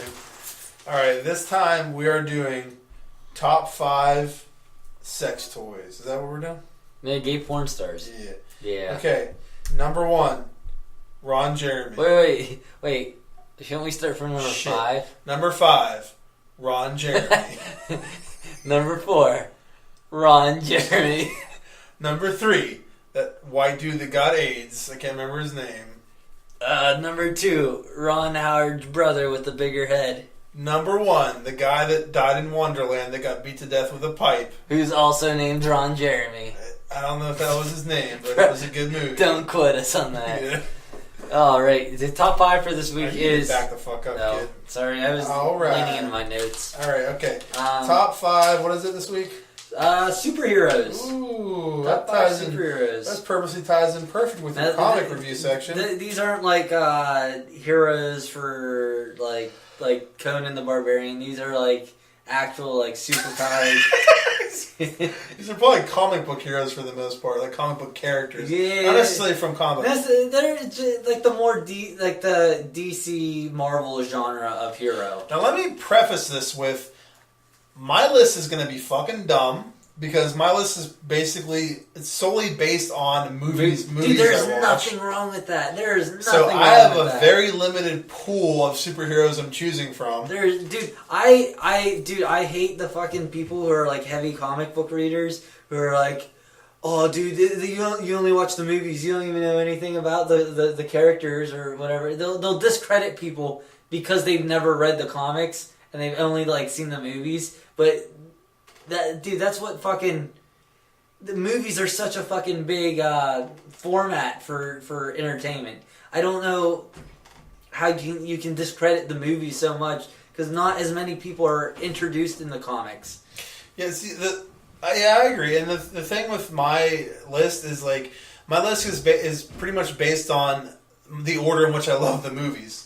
Yeah. If you think about it, it makes sense. Yeah. So that's kind of how my list is based. But you go first since you're the comic book guy. You give us your number 5. My number 5? Yeah. My number 5, I accidentally did this in the wrong order, so Green Lantern is my number 5. Oh. Green Lantern is my number 5, and trust me, it has nothing to do with the movie. Because I didn't dislike that movie because of the stupid fucking green suit or anything. I dislike the movie because I really enjoy when there's a good villain, and I just feel like for such like a huge character from the DC universe, you're gonna give me one of his biggest villains, which is Parallax, and you're going to turn him into this cosmic cloud shit. What is it with like these people's why are they obsessed with doing this? Galactus was a cloud. Yeah, I don't... Parallax was a cloud. I don't know. In the end of the original Hulk from 2003, didn't it turn into giant clouds in the sky and fight or something? It's just a fucking cop-out to not design a really good character, I guess. I don't fucking know. But the reason I do have a Green Lantern on this list is because recently, and by recently I mean sometime within the past few months, I started reading... I picked up some of the trades for the Jeff Johns run on the Green Lantern. You might be familiar with the name Jeff Johns because he's getting involved with all these DC movies. But yeah, he has this really cool run on the Green Lantern where it starts where the previous writer at some point killed Hal Jordan, and it's kind of a redemption story because before he died, he killed out of anger all of the Green Lanterns because he was so angry that his city got destroyed that he just went on this rampage, and the Green Lanterns start fucking. They start coming after him. I don't know. I said fucking. You didn't say fucking. I was about to use that as a sentence enhancer, and it just sounded like they all had some big fucking orgy. That's pretty hot. But no. Basically, all the Green Lanterns were trying to stop him, and Hal Jordan just obliterated most of them. There you go. Yeah. So it's a redemption story from him. They write him back to life. Obviously, you're not gonna, because he's the current Green Lantern from as far as I know. But yeah, it's a really cool redemption story for him. And I just remember in one of the books, there's this theme where his brother moved out of town. Nobody wants to move back into the town since it's been rebuilt because of what happened previously, it getting destroyed and everything. They're living in fear, and Green Lantern's whole thing is like fear. Like you saw the movie, fear is yellow. Fear is the opposite of willpower. Fear is yellow. The yellow is the weakness for the Green Lanterns, which they actually have overcome since he was originally made as a character, but. You kind of see Hal talk to him, and how he sees that Hal's not living in fear, so he kind of is like, well, if Hal's not living in fear, I'm not going to live in fear. And there's just like these really cool morals that Jeff John works with that character. And so who's your number 5? Green Lantern. Okay. I hate you. All right. Let's try to keep our explanations as to why they're a little more succinct. That's the rest of them should be a lot easier. Okay, good. I just want to explain that because I recently was reading it. So the recent Green Lantern stories you've been reading is why you made your top 5. If it wasn't for that, recent as far as I think 2006, but if you hadn't read that, do you think you'd be on your list? No. Okay. No. All right, my number 5 am I allowed to go now, or do I gotta? Yeah, we'll go back and forth. Okay, I was just joking because I didn't know if I was going to be allowed to talk now. Dude, what I really like about the Green Lantern is that he interrupts Dave all the time. He does. Yeah. Oh no! It wasn't that. Okay. The next one is my number 5 is Iron Man. Iron Man, he's cool. I like Iron Man. He's cool, and I'm done. Your turn. Well, it doesn't need to be that short. You can say a few things about it. Well, no, it balances out. You go 10 minutes. I go 1 minute. Oh, that wasn't even a minute. Yours wasn't 10 minutes either. I exaggerated. Did you like Iron Man 1? Okay, I love the Iron Man movies. I love Iron Man 1. I love Iron Man 2. And you also loved Iron Man 2, even though a lot of people seem to dislike that movie. I like Iron Man 2. I will admit the villains, Whiplash is weak. But I love Justin Hammer. I think he's fucking awesome. Whiplash wasn't that bad for me. No, I agree. But I love both those movies. The third one I thought was complete fucking garbage. Dude, fucking Sam Rockwell in Iron Man 2. I loved him. Yeah, there. That was Justin awesome. Hammer. That's who that was. Oh. I said that. Sorry. It's late. It's 5 in the morning. Yeah, I love both Iron Man movies. I like him in all the movies he's in. I'm a big fan of it. So that's my number 5. Let's go with number 4. Number 4, I have Captain America. Oh, he's a guy who's not afraid to do what is morally the right decision, even if he goes against the law, even if he's breaking the law to do something that's morally right. As long as it's morally right in his eyes. As long as it's morally right. He will seek out to do what's right. So I'm not a big fan of people with morals, though. No? That may be why he didn't make my list. Yeah. So, but yeah, Captain America's cool. I like those. The first Avenger is a really good movie. The first Avenger, Winter Soldier, Civil War, they're all great movies. The first Avenger was my favorite one until Avengers. I fucking love that movie. Dude, I liked it better than the second one. All the Captain America movies are really good. It's a shame they I'm using air quotes, killed off Red Skull, but hopefully they bring him back. He could come back. He could. All right. Apparently he died in the comics at some point and came back. Everyone died in the comics and came back. You're not wrong. Number 4 for Dave is the Mighty Thor. I love the Thor movies. I like Thor 1 and 2, but I don't like the Iron Man movies. Chick Thor? Female Thor? I mean, if she's hot. Yeah. I have no problem fucking a cancer patient. Only when she... All you hot cancer patients out there, you give me a call. All right, there's Dave. Yeah. Dave got his head shaved. That's not right. Yeah, I like Thor. I mean, he's a cool character. He certainly started us off as a douchebag in the first movie. But he learns his lesson. Then he's pretty badass. And he's really fucking funny in parts, I think, too. I'm watching through all the Marvel movies right now, and I was telling you, I'm having so much trouble. That's the last one I watched. I'm having so much trouble ranking these movies.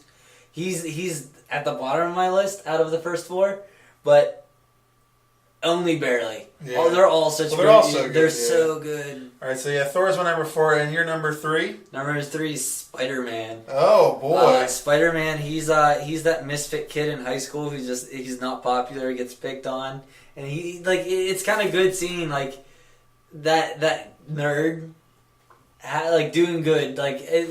Well, it's funny because if you think about it, I mean, let's be honest. Most comic book fans, a lot of comic fans, were probably nerdy or something. Yeah, so a lot of people related. Yeah, a lot of comic book fans can relate to Spider-Man. So. Yeah, he was not popular in high school, and he kind of stands up for the nerds. Yeah. That's one of the main reasons I didn't like that those last two Spider-Man movies is because what's his name, Andrew Garfield. He just seemed too cool. Portrayed too. He's like, oh, this cool skateboarder who does photography, and he's a hipster.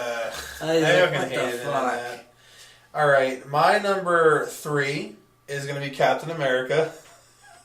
I said that's why he wouldn't make my list. Whenever you told me there was one that you forgot about, and you're like, how didn't I think of him? Was that him? Or? No. Because that's who I was thinking of. I'll tell you who it is. Captain America, I love Captain America. I was on Team Cap in Civil War. Because Captain America was correct. Captain America I think he's a great fucking leader. He's always doing what's right, which is weird because I don't like people that do what's right, but I like Captain America. I'm always rooting for him. I just love him. I love the portrayal of him in the movies. You probably like the Punisher. What's that? You probably like the Punisher. In the movies? He doesn't do what's right. He always does what's right. So I like Captain America. That's my number 3. And who is your number 2? My number 2, Batman. Oh, boy. And here's the reason. Great villains make a great hero. A hero's ability to overcome things is kind of like made by how good the villains are. Yeah, does that make? Do you know what I'm saying here? Yeah. Like to prove you're great, you have to defeat great villains. And no one's gonna care about me as a superhero if all I'm doing is beating Gable. Yeah, if you're just beating up 3-year-olds the whole time, you're probably not gonna be a very good superhero. Or beating 3-year-olds. But if you're facing like people like the fucking Riddler, who's psychotic, the Joker, who's the definition of psychotic, characters like that, then you're okay in my book. Yeah, I'm gonna go ahead and spit this out right now. Broken. He had his fucking back broken. I'm gonna say this right now. I don't have a single. That's true. I don't have a single DC character on my list. No, not one. No. Yeah, I have a very DC free list. I tried to make it as mixed as possible. Well, I didn't really try to. I was really honest with I gotta be honest. Like, there isn't a single DC movie character that I like more than the Marvel movies. That's a good point because you watched the movies more than you did the comics. Yeah. I read a lot of the more recent New 52 Batman stuff. I read that older Jeff Johns stuff I was talking about for Green Lantern. I bought a whole bunch of Superman graphic novels. So I do have a little bit better exposure to the DC characters because the ones that are in the movies aren't. I love that great. If there was one that was going to make it, it'd probably be Batman, but I just don't like him as much as I like Disney and Marvel are just doing way too good of a job with their characters for you not to love them so much. And Dave's number 2 is Deadpool. Deadpool number 2? Deadpool is the one that I forgot about. I was like, how the fuck did I forget about Deadpool? So I fucking love kind of an anti-hero, so I can understand. Love that movie. Some people might argue with that. It goes without saying as to why Deadpool's on my number 2 on my list. I mean, dude, that movie was so close to perfect. I can't think of anything wrong with it. It was so fucking funny. It was so great in every way. It was a great movie. Name one bad thing about it. The fact that it didn't make any sense that he had his swords back. What? He didn't have his swords whenever he dropped into the garbage truck after the bridge scene, but in the next scene he gets out of the garbage truck, his swords are back on his back again. It made no sense. I didn't even know. I didn't catch that. I'll have to throw a shout out to Finch who caught that. Did you hear about that? Finch caught that. Did you hear that thing about the Raft Island thing, the deleted scene? I didn't catch it. I watched the deleted scenes and I did not catch this. There's in the Marvel universe, there's a prison called the Raft. Like it's like codename, nickname, or whatever. Yeah. It's called the Raft. I think it's the one that it might be what the one in Civil War is called that they keep them in. I'm not sure. You know what I'm talking about? Yeah. But in one of the deleted scenes in Deadpool, there's a scene where Francis is coming back on a boat or something. And the dock is to the Raft prison. So it unofficially ties Deadpool into the Marvel U. Huh. That's interesting. Mm-hmm. That's something that Deadpool would do. Mm-hmm. Yeah, so I love Deadpool. I love the movie. So he was number 2. Now, we're going to recap our list here before we give our number 1s. Your number 5 is Green Lantern. Green Lantern. My number 5 is Iron Man. Mm-hmm. Your number 4 is... Captain. Mine is Thor. Your number 3 is... Spider-Man. Mine is Captain. Your number 2? Batman and the villains that come with him. Mine is Deadpool. And your number 1... It's not as exciting because it's the one you just said, Deadpool. It's Deadpool. What if I told you I only added Deadpool because I saw he was number 1 on your list just to deflate you? Really? No, it didn't happen at all. That'd be number really, 2 before that'd be really saw funny, him and I'd say touche, sir. When I first, before I even here we go, buckle down, kids. This is gonna be a long story. Yeah, before I even started reading comic books, oh boy, there was a friend of mine I worked with. Who got burnt all his figure? Coke, yeah. Coke. His name's Coke. Oh, he loves Deadpool. Dude, he loves comic books, and he's the one who kind of a combination of him and Ashley were the reason that I chose to start reading comic books. Coke, Ashley, the one who convinced me that I should read them because I like the movie so much, and Coke kind of was the one who was talking about Deadpool one day. And talking about how there's this movie coming out for this character, and he described him like, oh, that sounds interesting.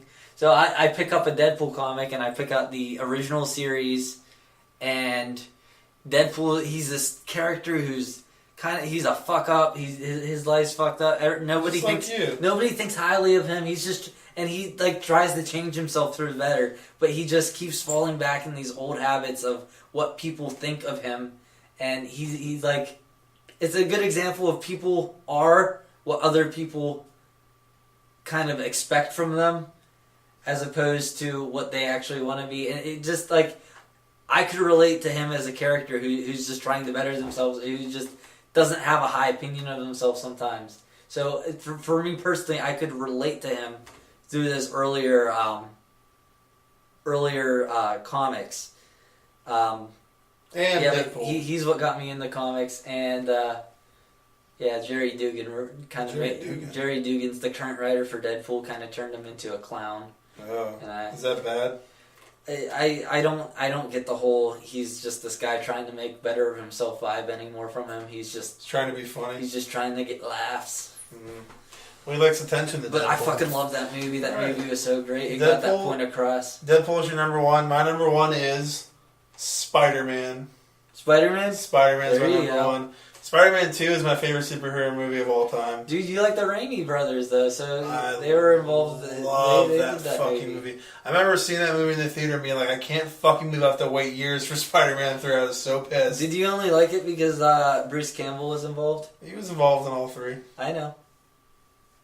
Did you only like them because Bruce Campbell was in them? Alright. Yeah, I love that second movie. I remember I was fucking waiting. Spider-Man 3 might be my most anticipated movie in my life. Yeah? Because I like Spider-Man 2 so much. I could not fucking wait to see Spider-Man 3. And were you... I was there opening day. I was not disappointed by 3. I love 3. You like 3? A lot of people hate it. I love 3. That was great. Even Venom and everything that came with them? I mean, Venom could have been a lot better, but I still liked them. Could have been a lot better. Mm-hmm. But yeah, Spider-Man 2 is an amazing movie. It's just a great movie. I love the character of Spider-Man. I fucking loved him in Civil War. Unfortunately, the Amazing Spider-Man movie was fucking garbage and I hated it. But yeah, so Spider-Man's my number 1. And that's it. That's our list. Now question. How would you... This would be really fucking cool and it would never happen, but Bruce Campbell is Cable. Do you think he would make a good Cable? It doesn't seem big enough to me. He'd be a very not traditional Cable, but it would be really cool to see him interact with Deadpool. I'd be happy to see Bruce Campbell in anything. Yeah. That's fine. Let's go some honorable mentions. My honorable mentions are easy. Any hot superheroines are all my honorable mentions. Any fucking hot chick in a comic that's a superhero is an honorable mention. Is that all you had? Yes. Oh, wow. I had Superman because he has some really cool storylines. Superman. Like All-Star Superman and Deaths of Superman was also good. Wolverine had the Old Man Logan storyline, which was really fucking cool. I hate Wolverine. Wolverine's cool. He's such a fucking dickhead. He's the Raphael of the fucking X-Men. I just gotta cause fucking problems and not let the team get along because I'm a dick. Mm-hmm. I fucking hate Wolverine. Mm-hmm. Okay. And a specific interpretation. You have some shitty honorable mentions so far. A specific interpretation. No one likes Superman. You're right. Nobody. Nobody. No one likes Wolverine. He's the least popular of all the X-Men. Yeah. I think it is a movie or nothing. Is a specific interpretation or a specific circle that you're making with your hand. Yeah, specific. I guess interpretation of the character of Scarlet Witch. I really enjoy. What's her name? Elizabeth Olsen. Yeah. I really enjoy her in the Marvel movies as Scarlet Witch. Yeah, I like her a lot too. I would love to see maybe like a movie with her and Vision together, playing at that love triangle with her and I think Wonder Man is the guy's name. They play a love triangle in the comic with. Obviously, they'd have to cast someone for that, but no, they can probably just have no one play. They could have no one. Have to cast someone for that role. Yeah, or they could just not have. They could just cast. Not. You're right. I don't know why I said that. Any other honorable mentions? Nope. Okay. Nope. Not that I can think of. You have any more written down? Nope. All right, so that's our top 5 list for the week. My list was way better than yours. Reed Richards is God, maybe. Maybe. That story was so fucking good. Mine was way better than yours. You know what I have a theory of? Let's hear it. Alright, so in the Fox movies... How long is this theory? I'm going to be as quick as possible, which I have no idea. Maybe 5 minutes. You're not very good at that. In the Fox movies, they don't have a Scarlet Witch, correct? Correct. In the... Just the Quicksilver. Right. In the Marvel, the Disney Marvel movies, they don't have a Quicksilver anymore. Technically, correct? People are theorizing he's going to come back from the dead, though. I don't think he is. I have this very big conspiracy theory in my head that whenever Age of Ultron, the rights for the twins were being worked out, I think that they worked out some sort of deal with the Fox studio that they are not announcing, that they're eventually going to do some sort of combination event. Is this leading into the Inhumans X-Men thing? No. Oh. I forgot about that. I forgot to read the article. Damn it. We'll talk about that later. We won't because I didn't read the article. Why can't we talk about it next week? Oh, yeah. Later next week. Got it. But, I think they have they're going to have a universe with Fox's Quicksilver. That's why Fox is trying to work up their Quicksilver so goddamn much in these movies. Remember in fucking Age of Apocalypse, they pretty much duplicate their scene from the first movie with a different song, though. I think they're trying to combine them. I don't think so.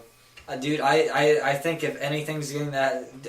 I don't know, I don't think Marvel would still be killing off all of Fox's properties if that was the case in their comic book form. Yeah. Dude, but they did announce the I did read the title of that article. It's called, like, Resurrection or something. So all the X-Men that they're killing off, I guess maybe they're bringing back. I don't know. I don't know. You need to read that article. I need to read this article. That's a shame. You guys can look it up. Look it up and form your own fucking opinions. Cat, look it up. Form your own opinions. Alright, well, that's about it for this week. We're going to go ahead and wrap this up with some... you can probably go to our Twitter still. Dude, let's go get some banana bread. Okay. That's a good idea. We're gonna go get some banana bread. Go to our Twitter at BreakroomBS1, at BreakroomBS1, at BreakroomBS1. That's the number one. Go there. BreakroomBS1. Go to our SoundCloud. BreakroomBS is the page, or you can just look up Breakroom Bullshit, stream or download it. This podcast should be dropping on Sunday. In theory, it should be dropping on Sunday because it is all done. I can just edit it together as soon as I want. Dave doesn't fucking delete it on accident again. Yeah, we had an episode that this is the second time we recorded tonight. This podcast almost never happened because I was very close to quitting this whenever I accidentally deleted our first 4-hour episode, but managed to somehow recover it. Thank God. It was like backed up on like one of the files, right? I fucking got it out of the recycling bin. You got it out of the recycling bin? Yeah. That's weird. All my backup files wouldn't work. You had like 3 copies of it or something, right? Yeah, I was freaking out because nothing would work. Oh, man. But yeah, so we're going to wrap this up. This should drop on Sunday. I don't know what. If you're listening to it already dropped. Why are we saying when it's going to drop? That doesn't make any sense. Yeah, listen to us on Sunday when this comes out. Listen to it whenever you're already listening to it. You're an idiot. Yeah. Okay, let me try sign off. Okay. We're gonna wrap this up and just remember to rap before you tap. All right, and cut it out. Come on, guys. Yeah, all right. That's completely original. And it makes no sense. All right, well, we'll talk to you guys later. Interesting. All right. We'll see you next week. Oh, the banana bread. Oh, keep an eye out for a Yoga Hosers review that's going to drop separately. That'll be fun. Yeah, it's going to come up. All right. See ya.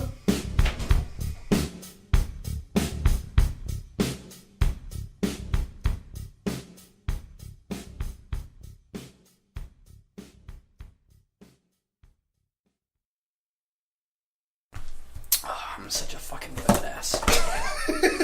Wait. You listen to me eat? This is going to be like an Easter egg. Oh, yeah, Easter egg. Easter egg joke. No, I can go for some hard-boiled eggs right now.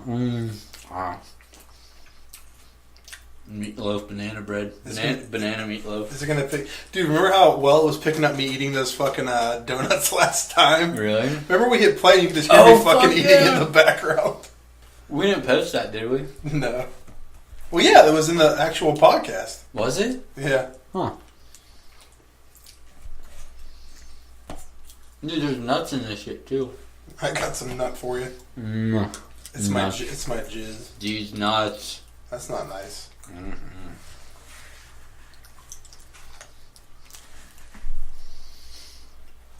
And tweet. Are these walnuts? Probably. This is going to be long to put on the end of it, though. I mean, if someone listened this long... Who the fuck cares? This is our podcast. What if we get sued? What if CBS takes us off the air? Oh, wait, never mind. Oh, yeah. CBS hates when we do this. What about all the sponsors we're letting down, like Blue Apron? Isn't Walnut one of our sponsors, like the actual walnut itself? The nut of walls. We're being sponsored by walnut from a tree. Walnuts come from trees, right? Like walnut trees? Why are you smirking at me like I'm a fucking idiot? I don't know. You're a jerk. We're up to 80 listens. Where do walnuts come from? I don't know, dude.